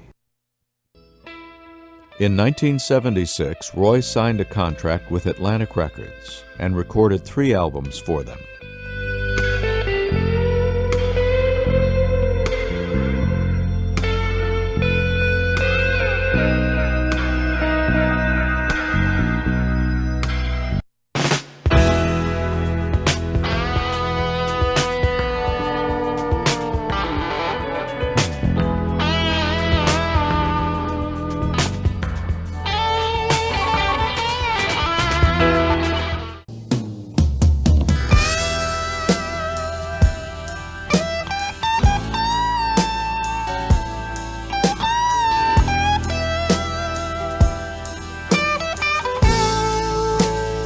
I thought that the album that he did with Stanley Clarke, I thought that was an interesting idea.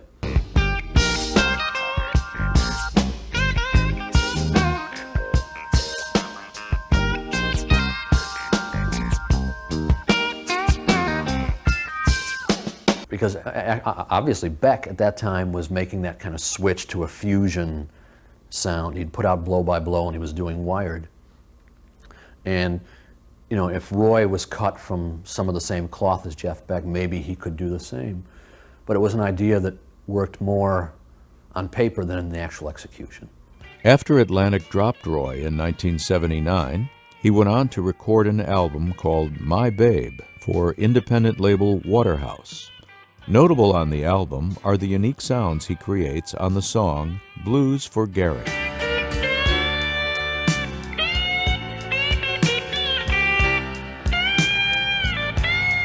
After low record sales and little radio airplay, Roy became frustrated by his inability to reach a new audience through his recordings. So he quit recording for a while. He fell into the hands of lots of different producers, all of whom had their own sense of what they wanted to do with Roy Buchanan. And since you could do anything with Roy Buchanan, I mean, he could play any kind of music, and he could do anything with the guitar. I suspect that the collective mistake that was made is to try to treat him as a guitar hero, an Eric Clapton or a Jeff Beck, and not treat him as a guitar virtuoso within a musical setting. And so the pressure was all on him to carry the whole show. And he could do that better live than he could do it on recording.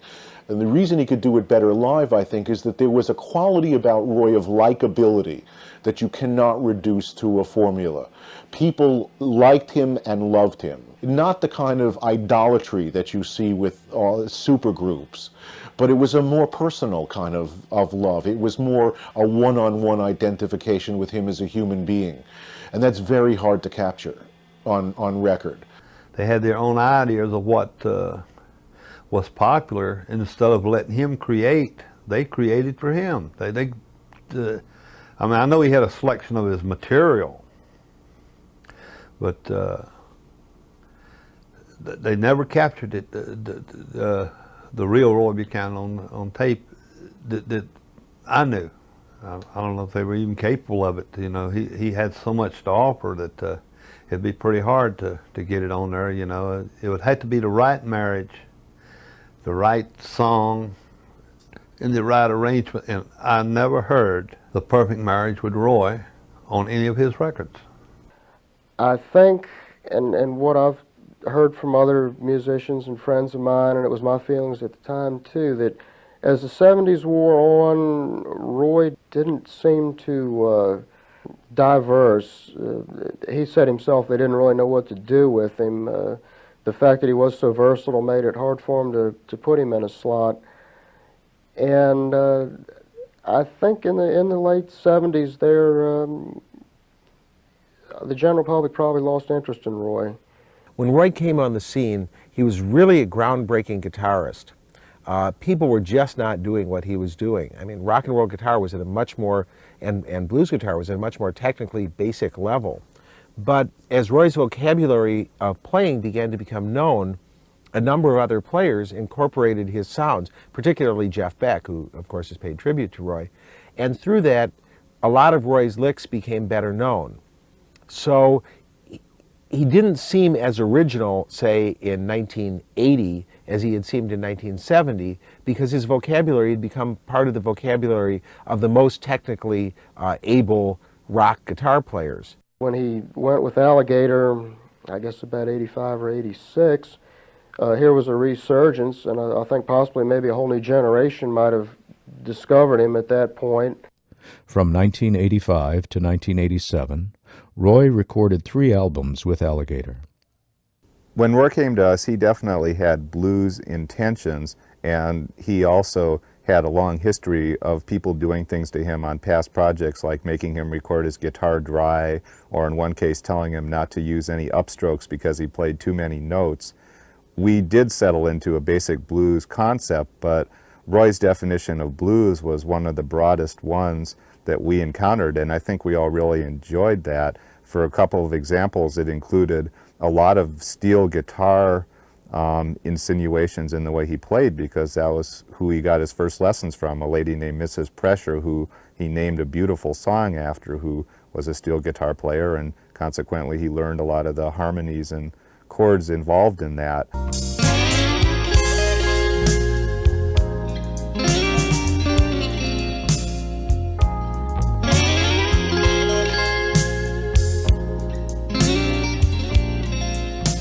We had a basic blues framework, but within that we encouraged Roy to express himself as much as he could, both sonically and musically. Roy was very easy to work with. He was very relaxed. He played mostly sitting down. The other musicians kind of gathered around him, and he took a lot of feedback from the other guys. He was very soft-spoken. He did a lot of his solos live. He came back on a few things, but he liked playing live, and we like that. It creates the interaction and the dynamics so that people would be playing off of what Roy was doing in the studio rather than playing off the solo that they imagined he would play later. He was shy on his vocals, as you would expect. He didn't have much confidence in himself as a vocalist. He was very trusting of both me and Dick. and Justin Niebank, the engineer who did those 3 records, to put the sounds together. And he was thrilled that we didn't try to tamper with his sound. For example, on the first record, When a Guitar Plays the Blues, Roy was using a lot of digital delay pedals. I mean, he liked that. Well, I should say not a lot of pedals, a lot of delay on his guitar. And he liked that, and we didn't tamper with that. Basically, he set his sound, and we recorded it. During the recording of the first album, Chris Johnson, the rhythm guitar player who was using my guitar on that project, one reason I've never sold the guitar, said something to Roy about how can you be screaming so loud on the guitar and be so still and so quiet when you're playing. And Roy said, well, I'm screaming on the inside, or words to that effect. The musicians always really enjoyed working with Roy. First of all, he gave them a lot of respect. He was very easy to get along with. Sometimes I think the hardest part of working with Roy was getting him to tell us what he wanted, even though we begged him to lay it on the line so we could be sure we were helping him go after it. I remember, kind of sadly, one time when I dropped him off at the hotel and went with him up to his room. I think I was carrying his guitar or something. And he wanted me to come in and talk, and I was real tired. And I felt torn because I didn't feel like I could stay awake much longer to drive home. I was after a session, and I felt his need for friendship so much. I was so pleased because I felt like some of what he did musically in the studio for me and for Dick was for me and for Dick. Not for his own pride, not for making a record to sell, but a gift. You know, here guys, here it is. This is the innermost me, or some of the innermost me, and I'm extending it to you. And especially with songs like Matthew, where I thought that that special gentleness and hurt came out so much to the surface.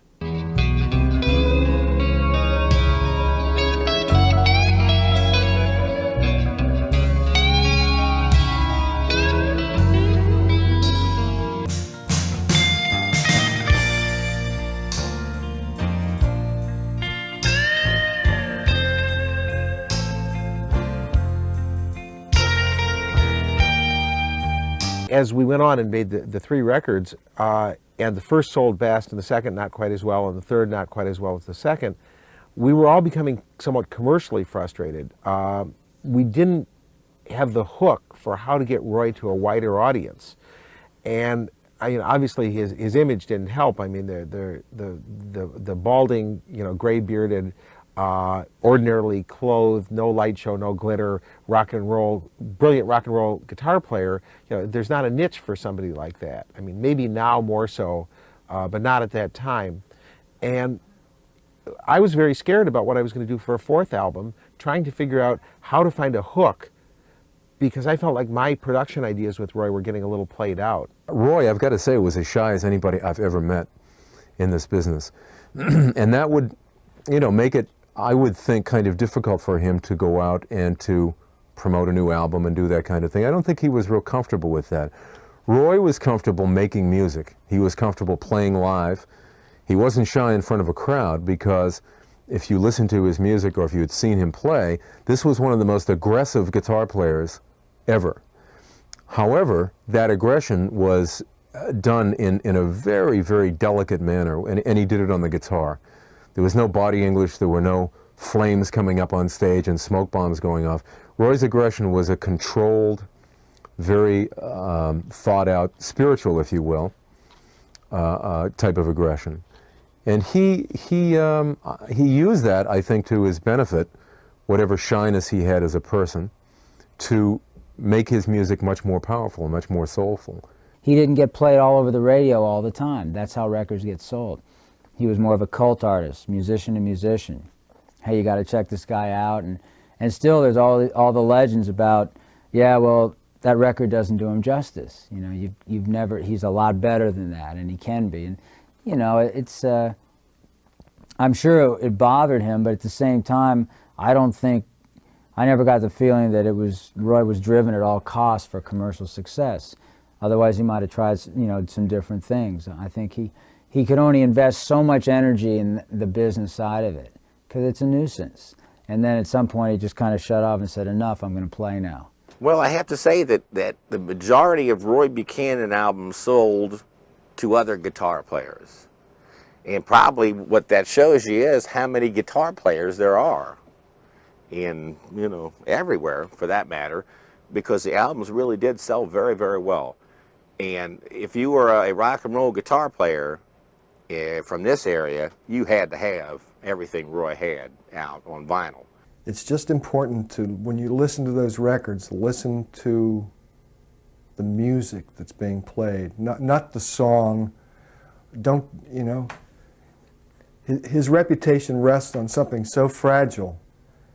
And maybe it's obvious to other people, maybe with the passage of time it'll become less obvious, but just his playing, you know, not the band around him, not the song, just his playing. And listen to that, and you'll be moved, which is the whole purpose of what an artist does. And he was an artist of the first rank.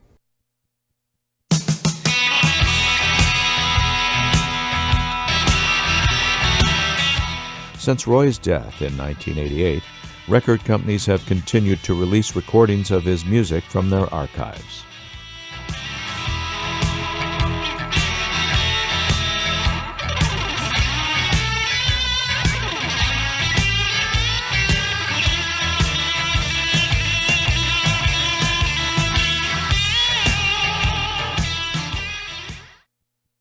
In 1985, Roy performed at Carnegie Hall, along with Albert Collins and Lonnie Mack. The concert was videotaped by Praxis Media of Connecticut and sold under the title, Further On Down the Road.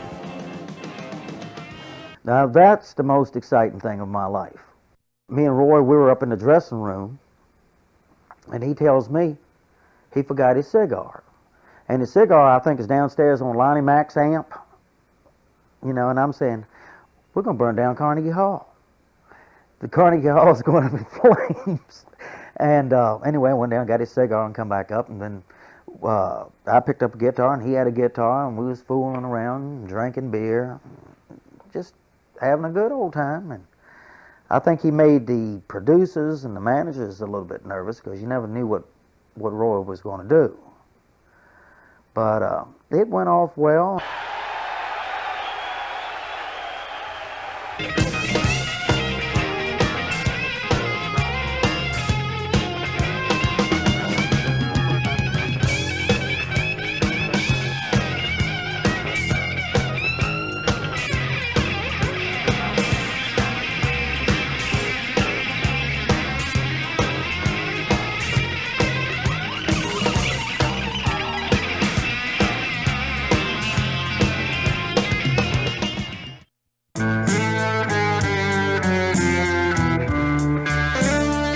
In 1988, Roy helped design a guitar for Fritz Brothers Guitars of Alabama.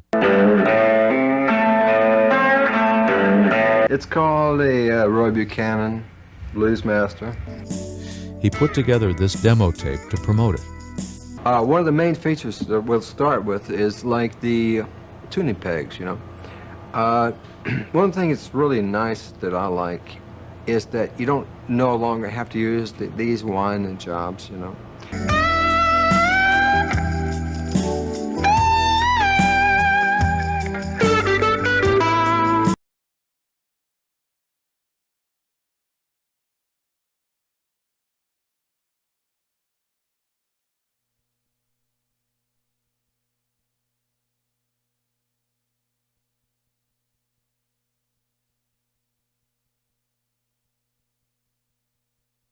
At the end, I think Roy Buchanan was sick of hearing Roy Buchanan. But all of us like the ego part of it, where everybody tells you how good you are and stuff. And once you've heard it for so many years, you know, you kind of get tired of that. Nobody can invent something new every day. He came up with a big bag of tricks and influenced a lot of people, and some acknowledge him, some don't. But you know, even in Mississippi stopped somewhere. I just don't think Roy could go on, you know, year after year after year, coming up with something new every day. I don't think anybody could. I think for one reason or another, Roy's career had begun to run its course, and I think he sensed that. So while it was always good to see him, you know, I hated to walk into these club rooms and you know, see a half-empty club at midnight, because I think Roy deserved a heck of a lot more than that. The last show that Roy gave was at the was in Guilford, Connecticut. Roy, like I said, we had a friendship, so he would just call me and say, Tom, you know, I got 2 dates, one in New York, one in Boston, you know, and can you get a backup band for me and come out on the road? And I'd sing the songs and play the drums and whatever. The funniest thing was we sat, it was so hot, and they had like little, they didn't really have dressing rooms at this fairground, so we sat in this like gaudy, huge stretch white limo, and Roy sat in the front seat at the place next to the stage. We just sat next to the stage because we had the AC on. And we sat there, and people kept coming to the window and banging on the window, and Roy would roll the window down, and they'd go, you know, can you sign this, or I love you, Roy, you know. I mean, people had a passion for Roy. People, I mean, Roy affected people. I mean, this was like, you know, at times I was like, who am I playing with, Bruce Springsteen here, you know? And so, you know, I remember one guy coming up going, Roy, this is my son, and like a 2-year-old kid, and he was like, I named him Roy, you know? And Roy was like, that's all right, you know, good, okay, you know, and the guy's like, you know, I just want to say I love you, man, you know, you know, whatever, you know. All right, man. And then like the window went up to keep the AC in, you know. And we did this show, and it was wonderful. And then the last time I saw Roy, we were leaving the show, and we're in this limo. It's traffic jam. Roy decides he wants to get out of the limo and like party with some people or hang out or say hello to somebody, you know. And so John, the road manager, had asked me if I wanted to do the dates the following weekend at the Chance. I think we were playing with Johnny Winter. And I said, yeah, definitely, because I was on a high. I was like, yeah, this is great. And last thing I saw Roy was getting out of the limo. And I said, well, and me and Carrie had to catch a flight back in Hartford, so we had to go. And I think Roy wanted to hang out a little bit. I think that was the idea. Go back to the hotel and, you know, why are we getting in this traffic jam? But me and Carrie had to get to the airport, so waved to Roy, and that was the last time I saw him. Yeah, I said, I'll see you next weekend, man.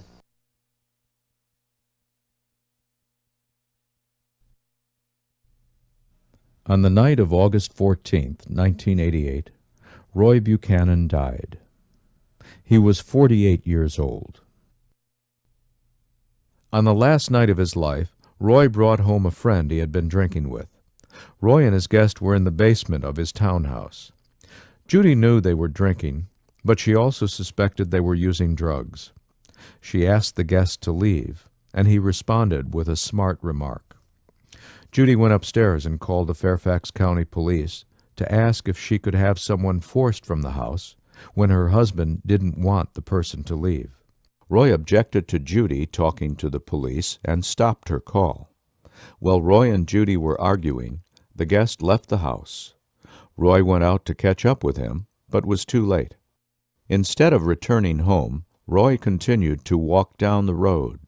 At this time, the police came to the house, even though Judy says she didn't call for help, only for information. A short time later, Judy says the police called to tell her that Roy had been picked up while walking down a nearby road and was en route to the Fairfax County Detention Center. They charged him with being drunk and disorderly in public. Judy says she told the police, "Tell him I love him," and that she would pick him up around 10:30 the next morning. But a few hours later, she says, the police returned to the house to tell her that Roy had died. Me and my wife was asleep. It was a Sunday night, I believe. And the telephone rang about 1 o'clock in the morning. And it was Judy on the phone and told us that Roy was dead. And it was just devastating. In a press release, the Sheriff's Department states, he was discovered hanging at 11:16 p.m. Mr. Buchanan used his own shirt to hang himself. CPR was started immediately by deputies and medical personnel. The next morning, Judy went to the morgue to identify Roy's body. She claims the people there were acting weird and believes it was because an autopsy had already been done before she could see Roy's body. Therefore, she suspects they were covering something up and doesn't believe that Roy committed suicide. Others also are suspicious about why Roy would take his own life when things seemed to be turning around for him. Well, I didn't buy that at all. Especially after they had an open casket for his friends, because I looked over his head and he had all these bumps and bruises on it. And how does somebody get all these bumps and bruises from hanging himself? Secondly, the only bars they had were on the door, and it's like 4 feet from the floor. So from what they're saying is Roy took his shirt, wrapped it around his neck, put it on these bars at 4 feet away, and when he did, like, jam his head down and break his neck. As far as I'm concerned, after all these years, I think I know what actually happened. At least this is the conclusion I came to, is that it's a known fact that he had emphysema, and cops are always putting obnoxious people into chokeholds, be it where they really are or not. And I think maybe they put him in a chokehold, he died in the spot, and they just freaked and fabricated the whole story. I was a bit surprised when they said it was suicide. I was very, I would say, I was very doubtful that that occurred, and I know he wasn't depressed, he was just the opposite. He wanted this guitar thing to fly big time, and some few unfulfilled music dreams he wanted to do too. Others that knew Roy, though, suspect that his death was a suicide. Assuming, as I do, that Roy did in fact kill himself, I know that's controversial, and that there's suspicion that he was beaten by the police, but you know, I saw the part of Roy that had that self-destructive urge, and I saw it more than once. Assuming that that's the case, I think part of what may have motivated him that way is looking toward the future of his life and realizing that he was never going to be able to stop struggling, that he was never going to be in a financially secure position, and that he was not going to be able to take care of his family and his loved ones any better than he already was. And I think to that extent, he must have been terribly frustrated. I wouldn't be surprised if he committed suicide. But the same me says I would be very surprised if, after telling his friends for years and years that he was right on the edge of doing it and never did it, that he went and did it in such an odd way. I guess we'll just never know. I don't know what to think about that. I'm saddened in both cases. He was not a very happy guy the last time I saw him. And certainly, given that he had attempted suicide once before, given that I had seen him since that first attempt at suicide and found him to be very depressed, it didn't surprise me that he had been successful at killing himself. On the other hand, one never knows. Judy feels many of those who claim to have known Roy really didn't. She says Roy suffered from everything, not just depression and drug abuse, and that his problems stem from his need for love. She says Roy didn't think he could be loved until she entered his life.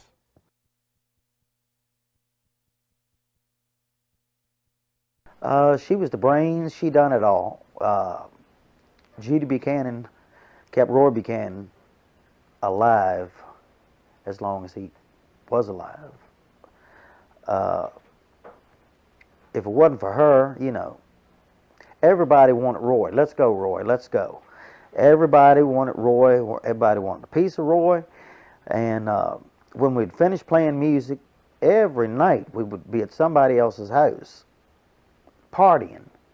And you can't do that 5 and 6 nights a week. And it was Judy Buchanan would keep him home, keep him straight, sober him up, put him back up on his feet, and shoot him out the door again. In fact, when he had his recording contracts, every time his recording contract was getting ready to go or be renewed, Judy would drive him back, show him the old place that they were renting, and told him, said, "Do you want to live here again? Then you get off your ass and you go back in the studio." So, I mean, she was tough. I don't think Roy would have lasted in this life as long as he did if Judy wasn't there to corral him. I really, really think that. And she loved him dearly, and the best thing she wanted was just to make him safe and have a normal life and raise their kids. And a normal life in raising kids in any family, whether it's Jimi Hendrix's or Charlie Parker's or Roy Buchanan's or anything, that oftentimes is just completely contrary to being a musician, a pop musician. And it didn't work. And he was plagued until the day he died with those problems. I think he was struggling all his life with confusion. I think the man was confused. And here, if he hadn't had that one small talent of being a great guitar player, I think he would have been the flotsam and jetsam you see on the streets. I absolutely believe that. In some ways, I feel bad that I didn't force myself to do more to help Roy kind of create a career that could have been more fulfilling. I mean, I felt like I sort of butted up against Judy often. That Judy saw me as somebody who wanted to kind of take Roy away from her and push him into this world of success and rock and roll that I think she also had an uncomfortable feeling with.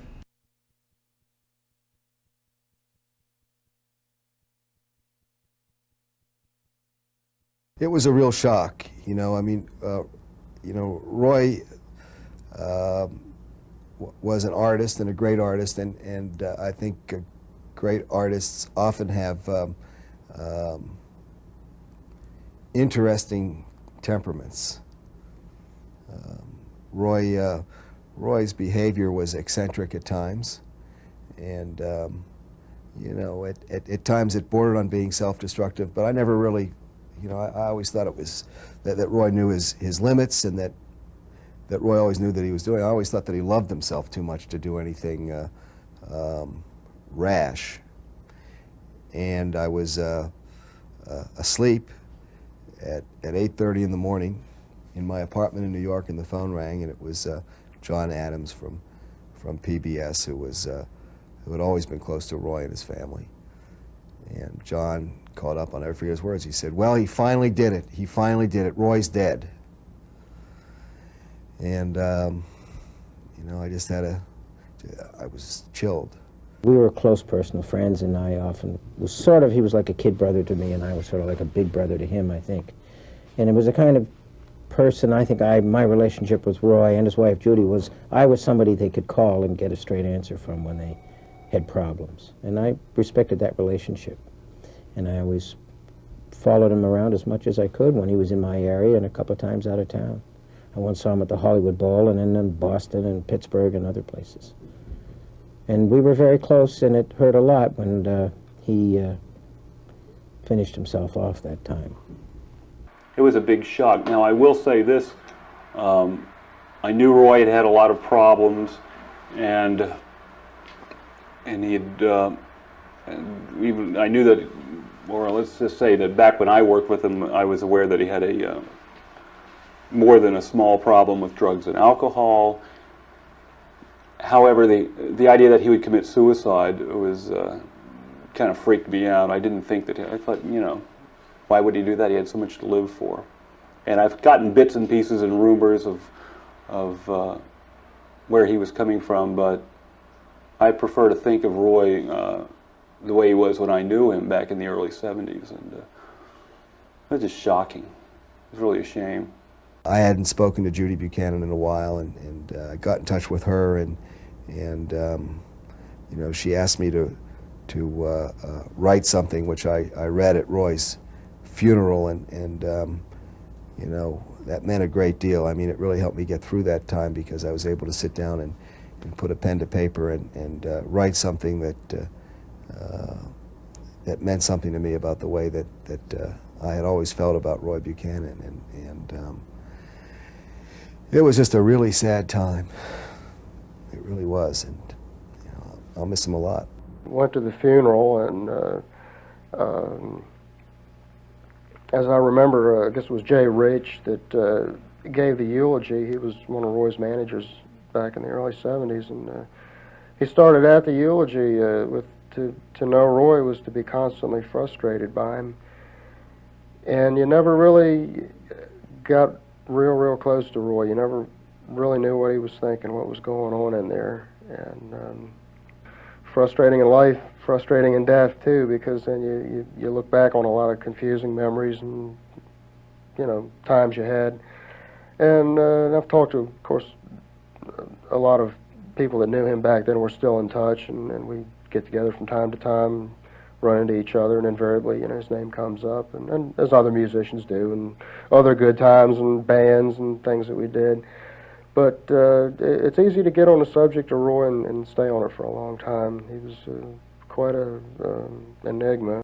I remember when I saw him in April of 1988, he was, I hadn't seen him for a while, and it was very good to be back in touch with him, and we talked and reminisced and so on, and he told me about Australia, and he told me about where he was going to be going, that they're in the studio to do this new kind of music and so on, and I was very excited about that, because he was excited, he was happy, and he was looking forward to making more records, and he had a following again, so he could continue to play, and I felt he was all right. You know, I felt I don't need to worry about him. He was okay, and it was good. And then I got the call that he had died.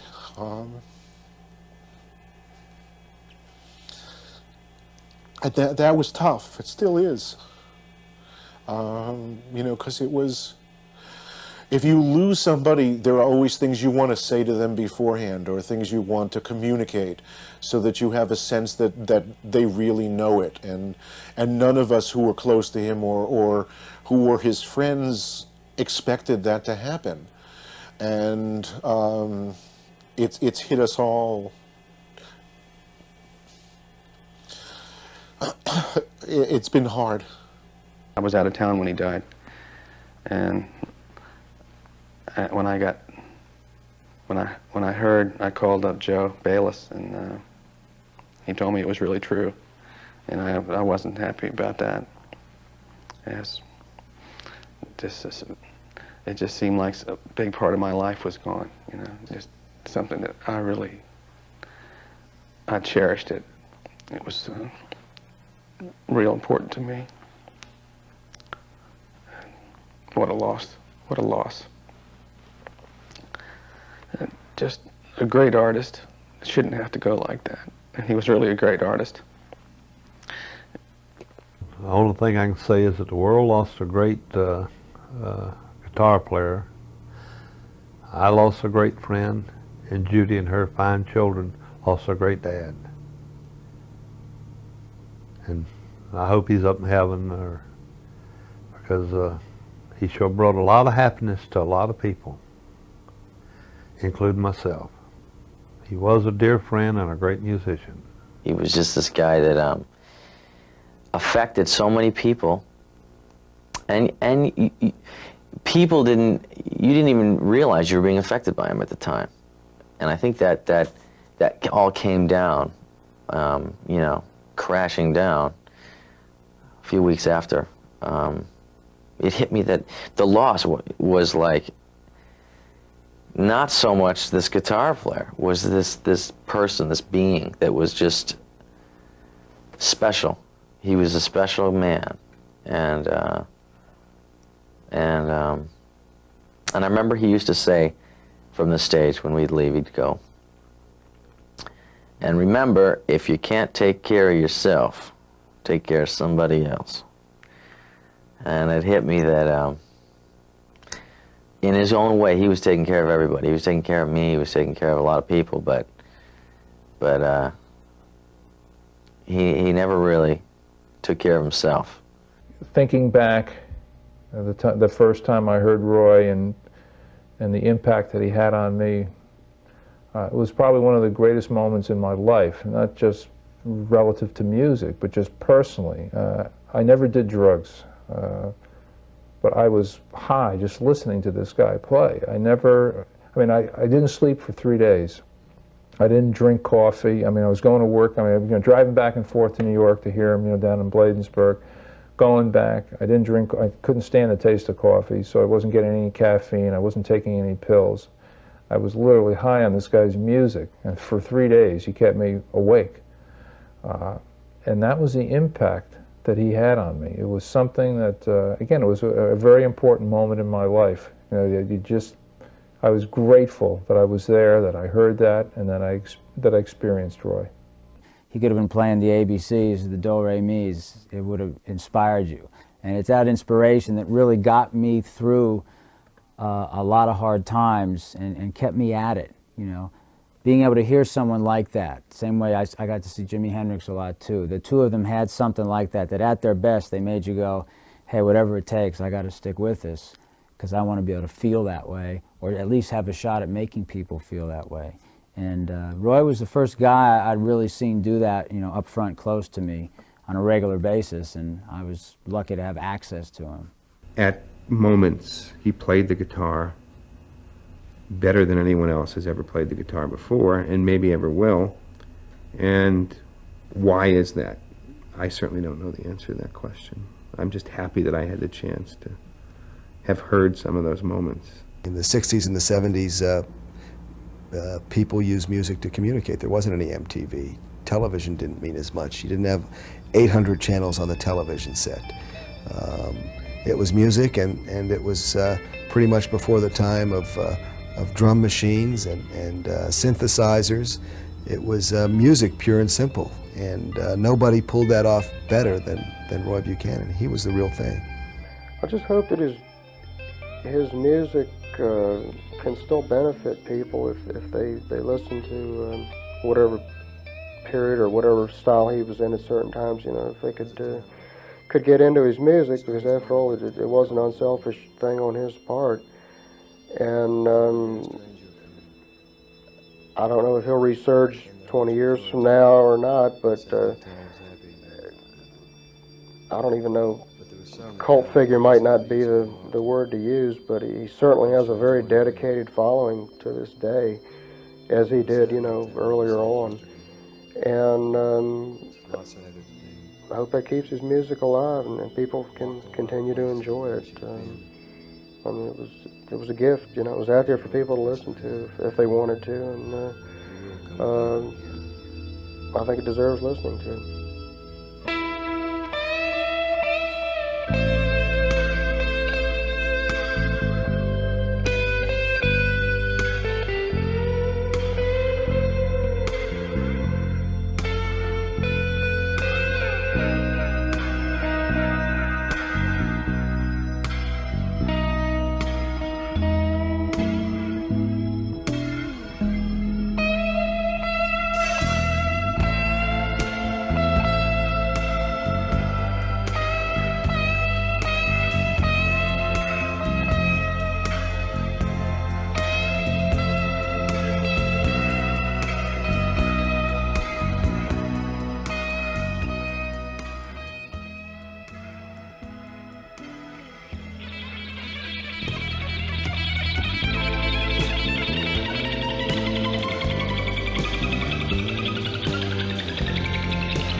Those are the words of a rock guitarist who's become a legend among his contemporaries. He's been called great, the greatest by those few who've been fortunate enough to see him. Except for some bootleg albums and any others of his own. He's played obscure clubs all around the country up until this time. So this is an evening of discovery for most of us, an evening of celebration for all of us. It's a privilege to bring on an artist that should be known by everybody, Roy Buchanan.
Roy was born years ago in Ozark, California. Just before he was 2, the family moved to Pixley, California in the San Joaquin Valley in California. At 15, he took his flat-top guitar and moved out and hit the road. He's been on the road ever since to prove to himself, as he says, I had something to say to myself and to prove to myself. Today, he's playing in a club in Bladensburg, Maryland. He's married, he's got 6 kids.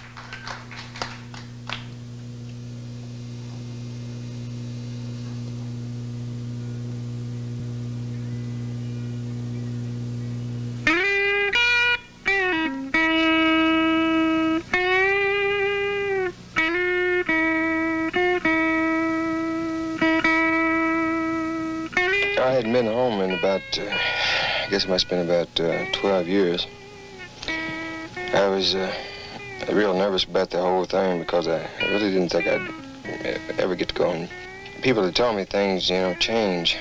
They almost convinced me of that, but things hadn't changed one bit.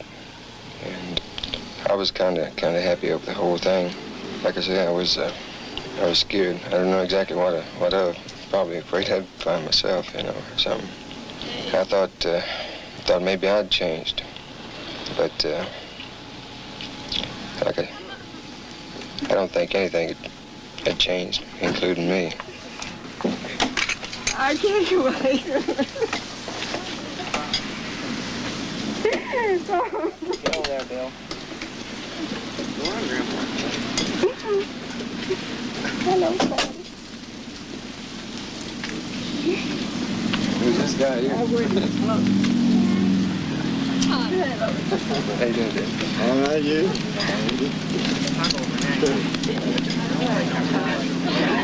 Very tall. Nervous. The only one we don't have. I was about 15 when I left home. My father said, if it's to stay, you know where you can come. I came back a couple of times, a couple of years later. And he's the kind of person that believes I could do anything I wanted to do, you know. I wanted to play music, you know. So he figured I'd be all right, you know, take care of myself. That's a good boy. My mother and my father both worked. My mother worked, she worked like a man. She could outwork many a man. She was always strict, but not in the kind of the way that really ties you down that much. You know, we do about what we wanted to as long as we didn't really break any laws or hurt anybody or anything like that, you know. Like we went to, you know, the movies on Saturday and so on. Always church on Sunday. My dad, he was a preacher back then, and my mom, she taught Sunday school. And then when you start to do anything, do the best you can. That's all anybody could expect of you, or all I believe the Lord expects of us. When we ask for Him, well, then we've done our best. I found something in church I don't believe I could quite explain. A feeling within inside of myself. It's something I can always turn to, and it's a feeling, you know, that I think it shows in my music, kind of the way I feel. It's be something hard to explain. It's kind of a sacred feeling, you know. That's once you get it, you know, it's hard to ever change it, and I wouldn't change it for the world. I like the feeling I got from it. Let's worship God this morning. Hallelujah. Would you be wiser than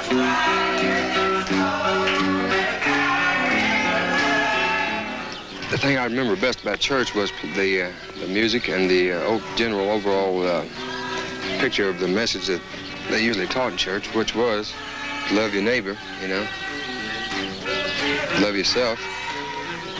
I thought the best way for me to show that I did love my neighbor was to play my music, because everybody, you know, especially the church people, seem to enjoy it.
When Jesus comes for His own, He's going to take us out of this sinful world.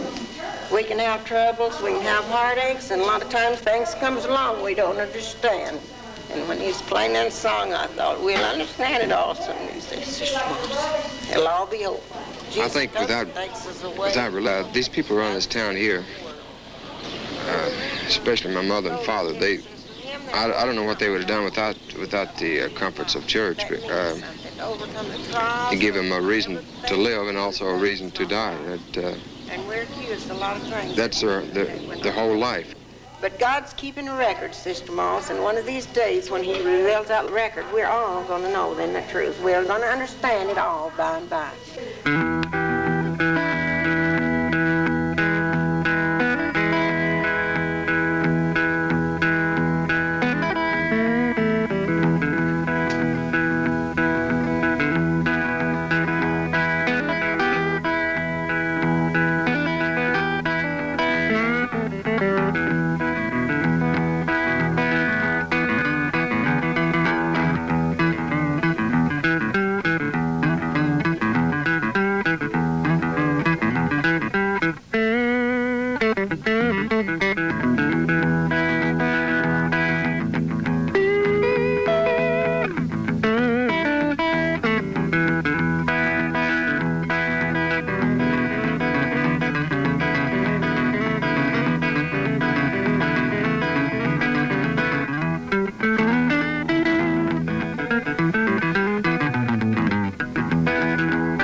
I always liked any kind of music. I wanted to play it all. I never considered myself really good at any of it, but people liked to hear me play. If they liked to hear me play, I'd like to play it, you know.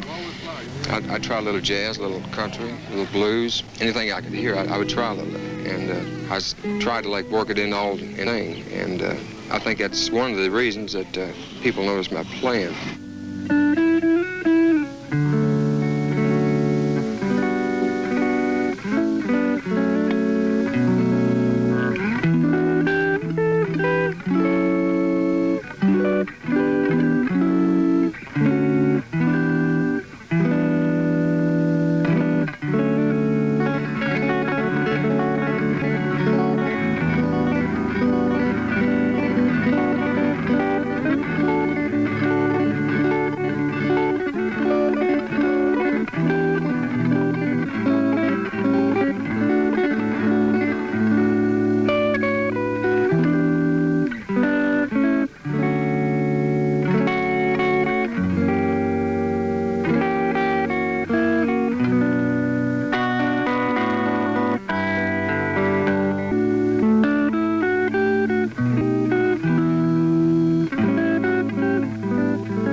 He's about 14. You look like you're all legs.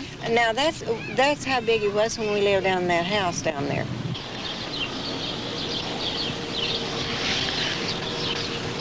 This place here was the place I spent probably most of my life. We moved here when I was 5 years old. Used to do the regular thing, you know. We lived quite a normal life in a strange sort of way. You know, we pick a little cotton and bale a little hay, cut little grapes now and then. And like I said, it was a happy time in a sad sort of way, you know. The reason I left this place was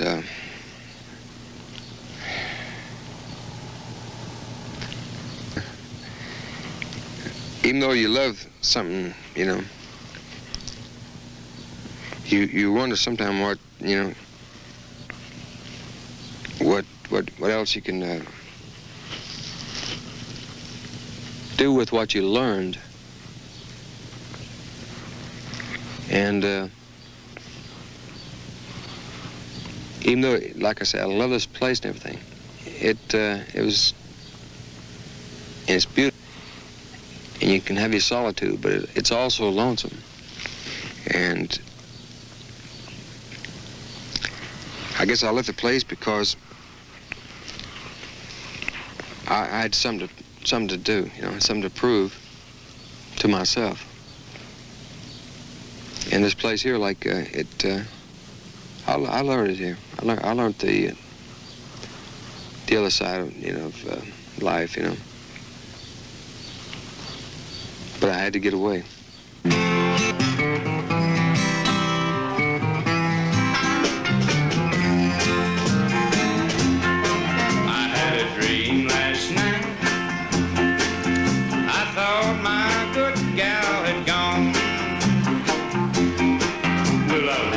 This morning, she really had done me wrong.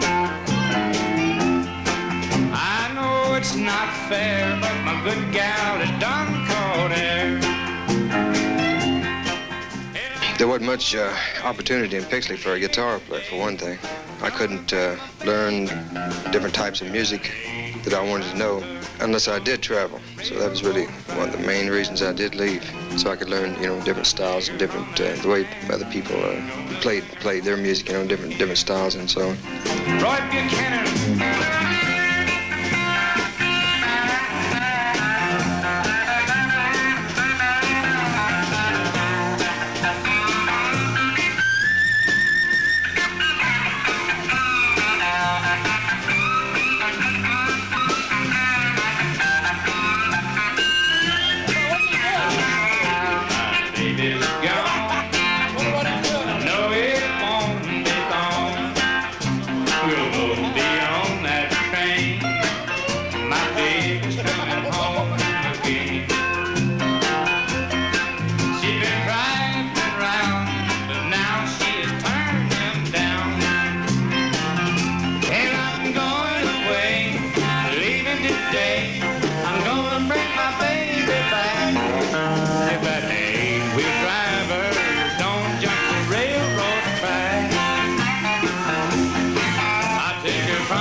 I was always influenced by Roy Nichols. As a matter of fact, I used to watch him, and I'd get the chords and the basic things that I needed for the chord structures and so on. And I also liked his lead playing, so you know I learned quite a bit off him. I'll love you of the past and all our fun. I love you, I'll prove it in days to come. Roy and Roy, here we go.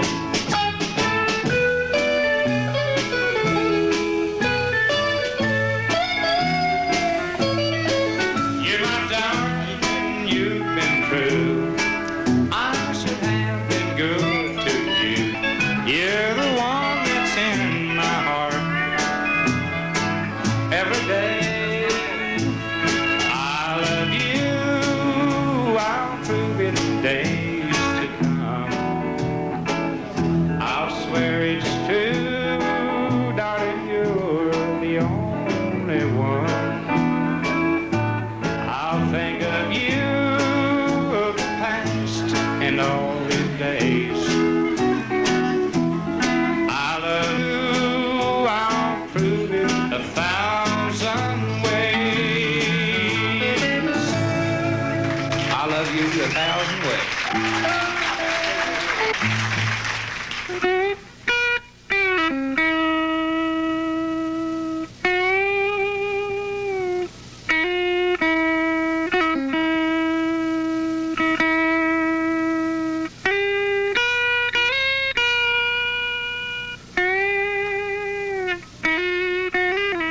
Well, I left home about 1955, I think it was. Matter of fact, this little town right here is my home. That's where I left from. First place I went to L.A. I played around there when I could in different clubs. Of course, I was kind of young and it was hard for me to play, so I just bummed most of the time. finally got me a group together. We took off. The first place we went to Texas, and we played mostly nightclubs. Like I say, we were still a little young, but we managed it in a lot of small towns, playing blues, mostly for colored people back then. They was about the only one digging it. And we toured through Oklahoma, Texas, and finally we went to Canada. I wound up in Philadelphia. When I traveled, I usually scraped up enough money to catch a bus. I can remember sleeping in fields. I can remember sleeping in bars. I was lucky if I could sleep in a bar, you know, talk the owner into it, live there. I'd usually make enough money to eat. There was a few times I couldn't do that. I remember one time in Chicago, I got stranded, and I worked myself all the way back here, you know, try to start again by just playing in like little clubs, $3 or $4 a night. I can remember some lonesome times, all right. I think the lonely thing is kind of born inside of a person. That's what makes it. One of the first great blues singers that really set me back on my ear was a guy by the name of Johnny Otis.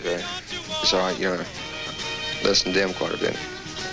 The way he could bend a note with his voice, you know, even though he didn't play guitar, I could listen to his voice and get ideas from it.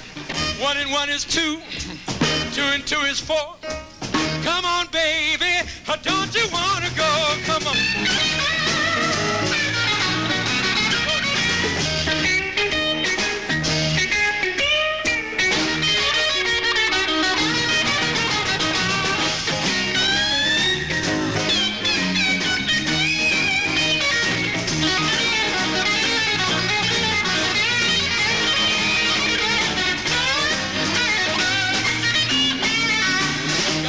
Full of nickels. Bye-bye, baby.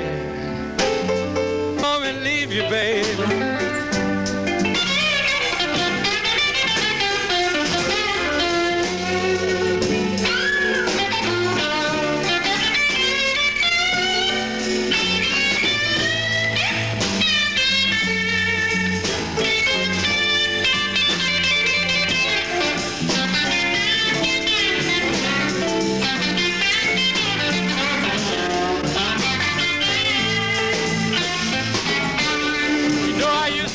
Plenty money,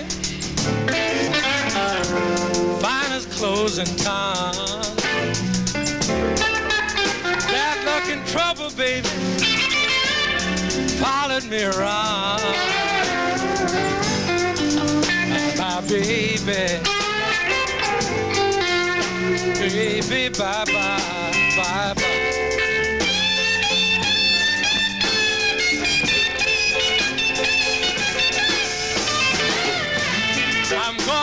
I went up in the hospital and said, I gotta get myself together, you know. So what I did, I figured I would just kind of hang around a different area of the country. So what I did, I became a barber. I cut hair, I guess, for over a year. And got myself together and hid away. But after about a year, I started wanting to play again. So I started back into it again.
the jazz field. And one of the best that I ever heard was a guy by the name of Mundell Lowe.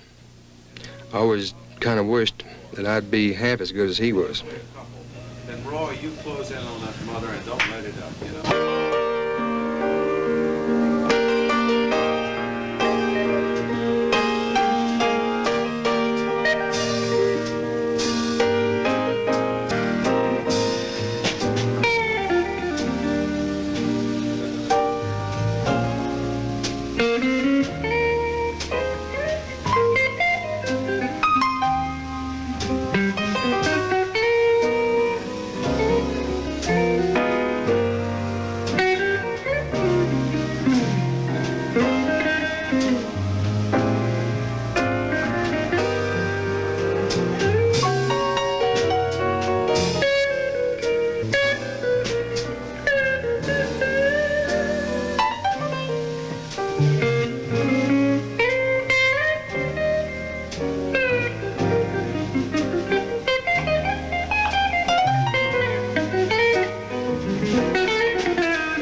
Merle Haggard and Roy Nichols, Johnny Otis, Mundell Lowe, all of them influenced Roy. Tonight he puts it all together. Ladies and gentlemen, Roy Buchanan.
everybody can dance to.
sorrow. It's impossible for me to stay.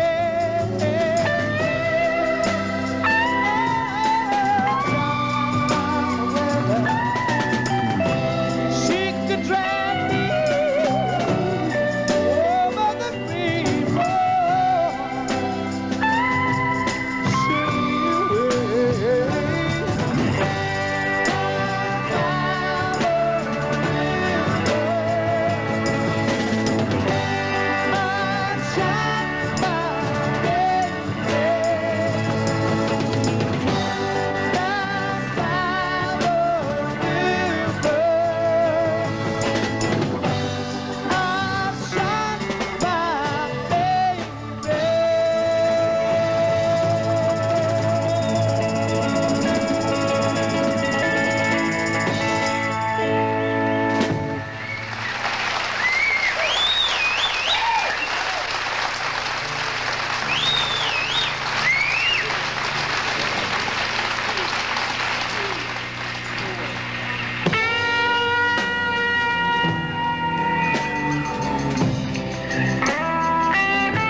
But it rose again today,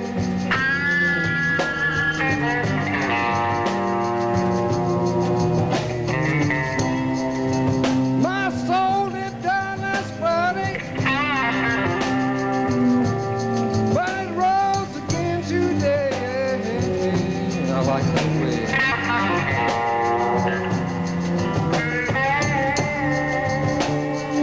You know, I think I might still run a while.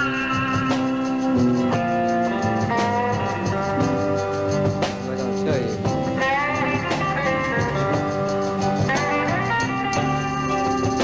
Whoa, people in the cemetery. Oh, there's not alone like me,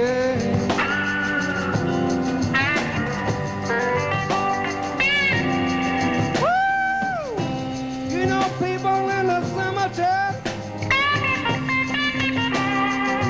Oh, God, there's not alone like me.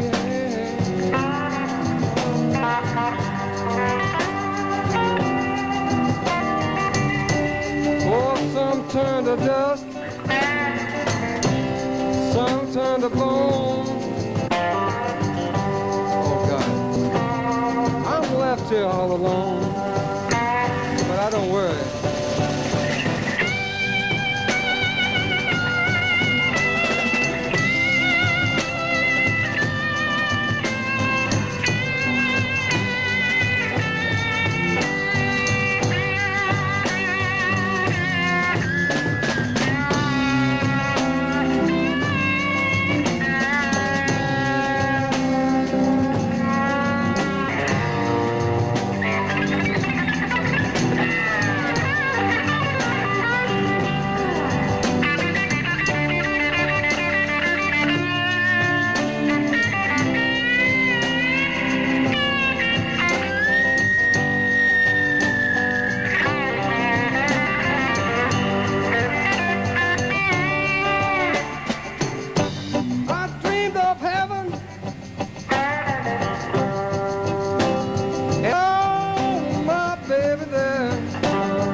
You know, she had real pretty eyes.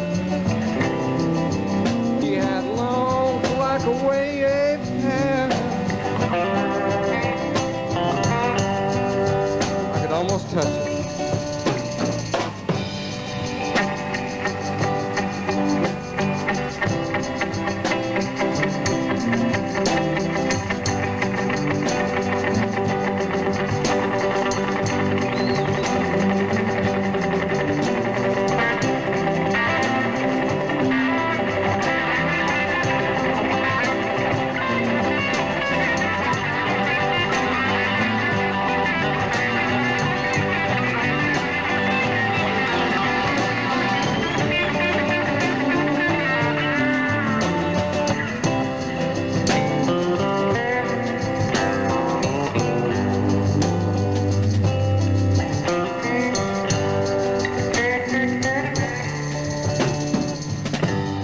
You know, if I go to hell,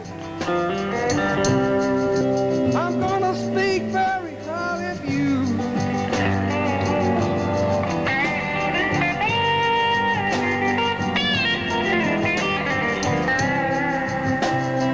If I go to hell, I'm gonna speak very highly of you. That's what I'll do. 'Cause you do some things pretty, baby. Go down no good rotten, the devil would do. Oh.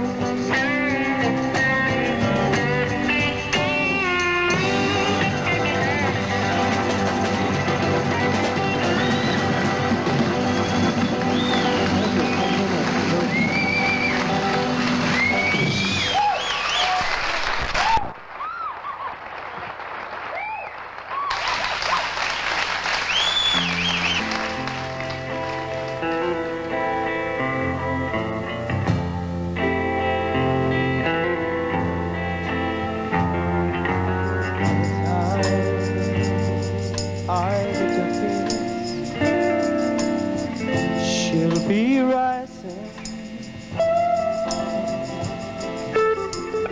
She'll find the note I'm hanging on her door. She'll laugh when she reads the part that says I'm leaving. 'Cause I've left that girl so many times before. By the time I make Albuquerque, she'll be working. She'll probably stop to lunch and give me a call.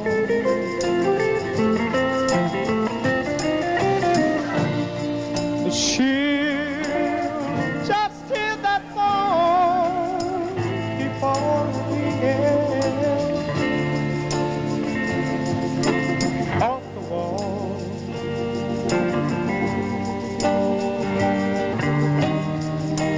That's all.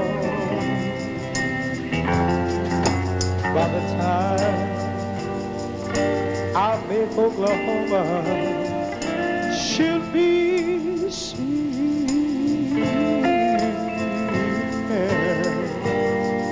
She'll turn softly and call my name, I know. And she'll cry.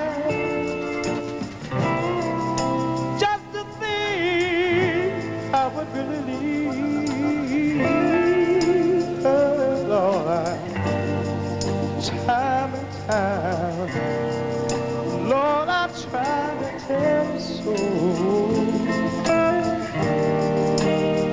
She just didn't know I would really go.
Oklahoma should be sweet, yeah.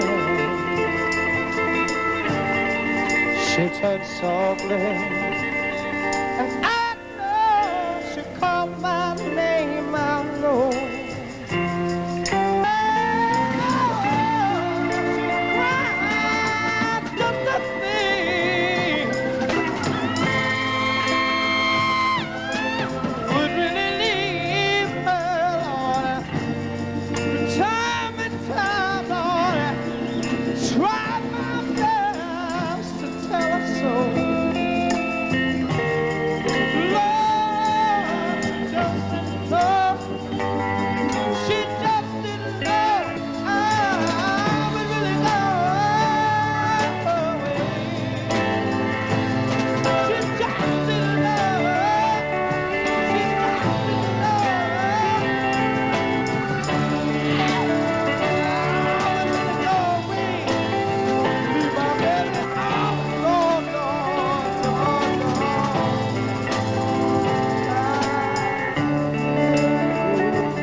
So good, he's dangerous.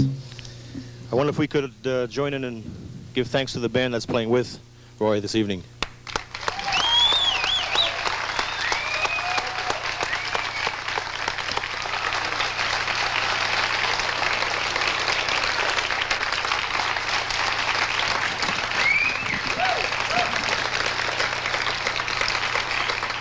Over the years, Roy's had the good fortune to have been helped and influenced by many other musicians, and recently it came full turn where he had the opportunity to help a fellow musician named Nils Glofgren. So, and Nils in turn dedicated his first album to Roy. So here we have Roy and Nils doing Shotgun. Shotgun.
place here, not dreams that most people would understand. It was a dream to do something I wanted to do. And I did what I wanted to do. I played what I felt like this place was, you know. In me, like, it was a closeness, you know. Used to be so quiet out here, you could almost find God within your own self, you know. You can get some real strange feelings out here. You can learn yourself, you know. I wrote a song like it'll be included in my album. It was I had this place in mind called "I Will Come Again." But instead of using this place, I generalized the whole world the way I think, because the whole world is kind of like this place to me. And I think when you hear the song, you'll know why I think the way that I do about this place, about every place, about everybody.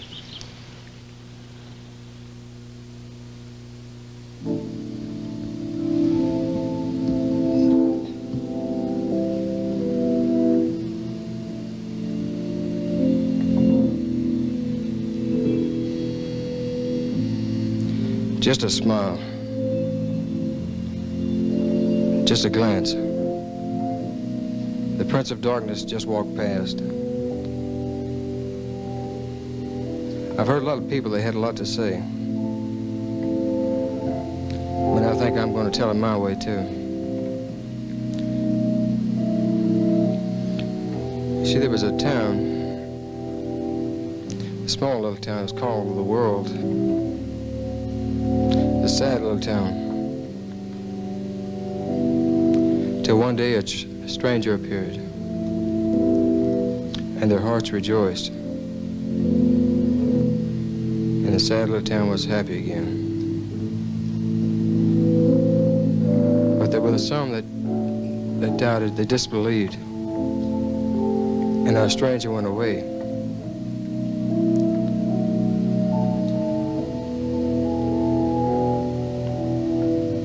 I know places I never should have been. But I know that the Messiah, he will come again.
Patty, come here.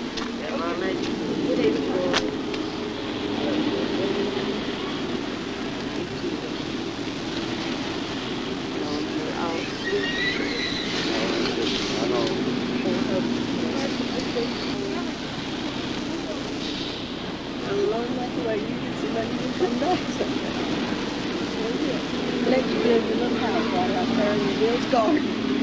Well, next time, just thank you for this time, you. Sure, That's already kind of blessed. I know, I have, Dad. Hard work enough, just like those of you. Oh, you did indeed. You did. Okay, good.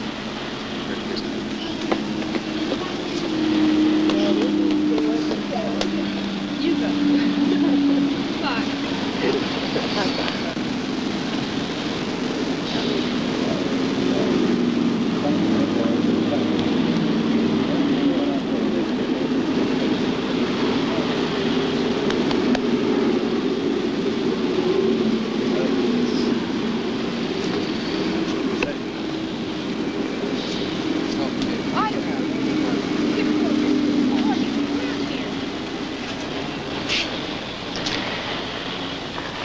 Come home again was like stepping out of a dream, stepping into reality, or stepping out of reality and stepping back into a dream. You're not quite sure. So it's like a big dream, you know. It's unbelievable. It's real. It's really great, you know, like to come back here after I saw what I wanted to see, you know. And I don't believe this place will ever change. It wasn't meant to change. I don't think this place will change until I do. It's going to be a long time.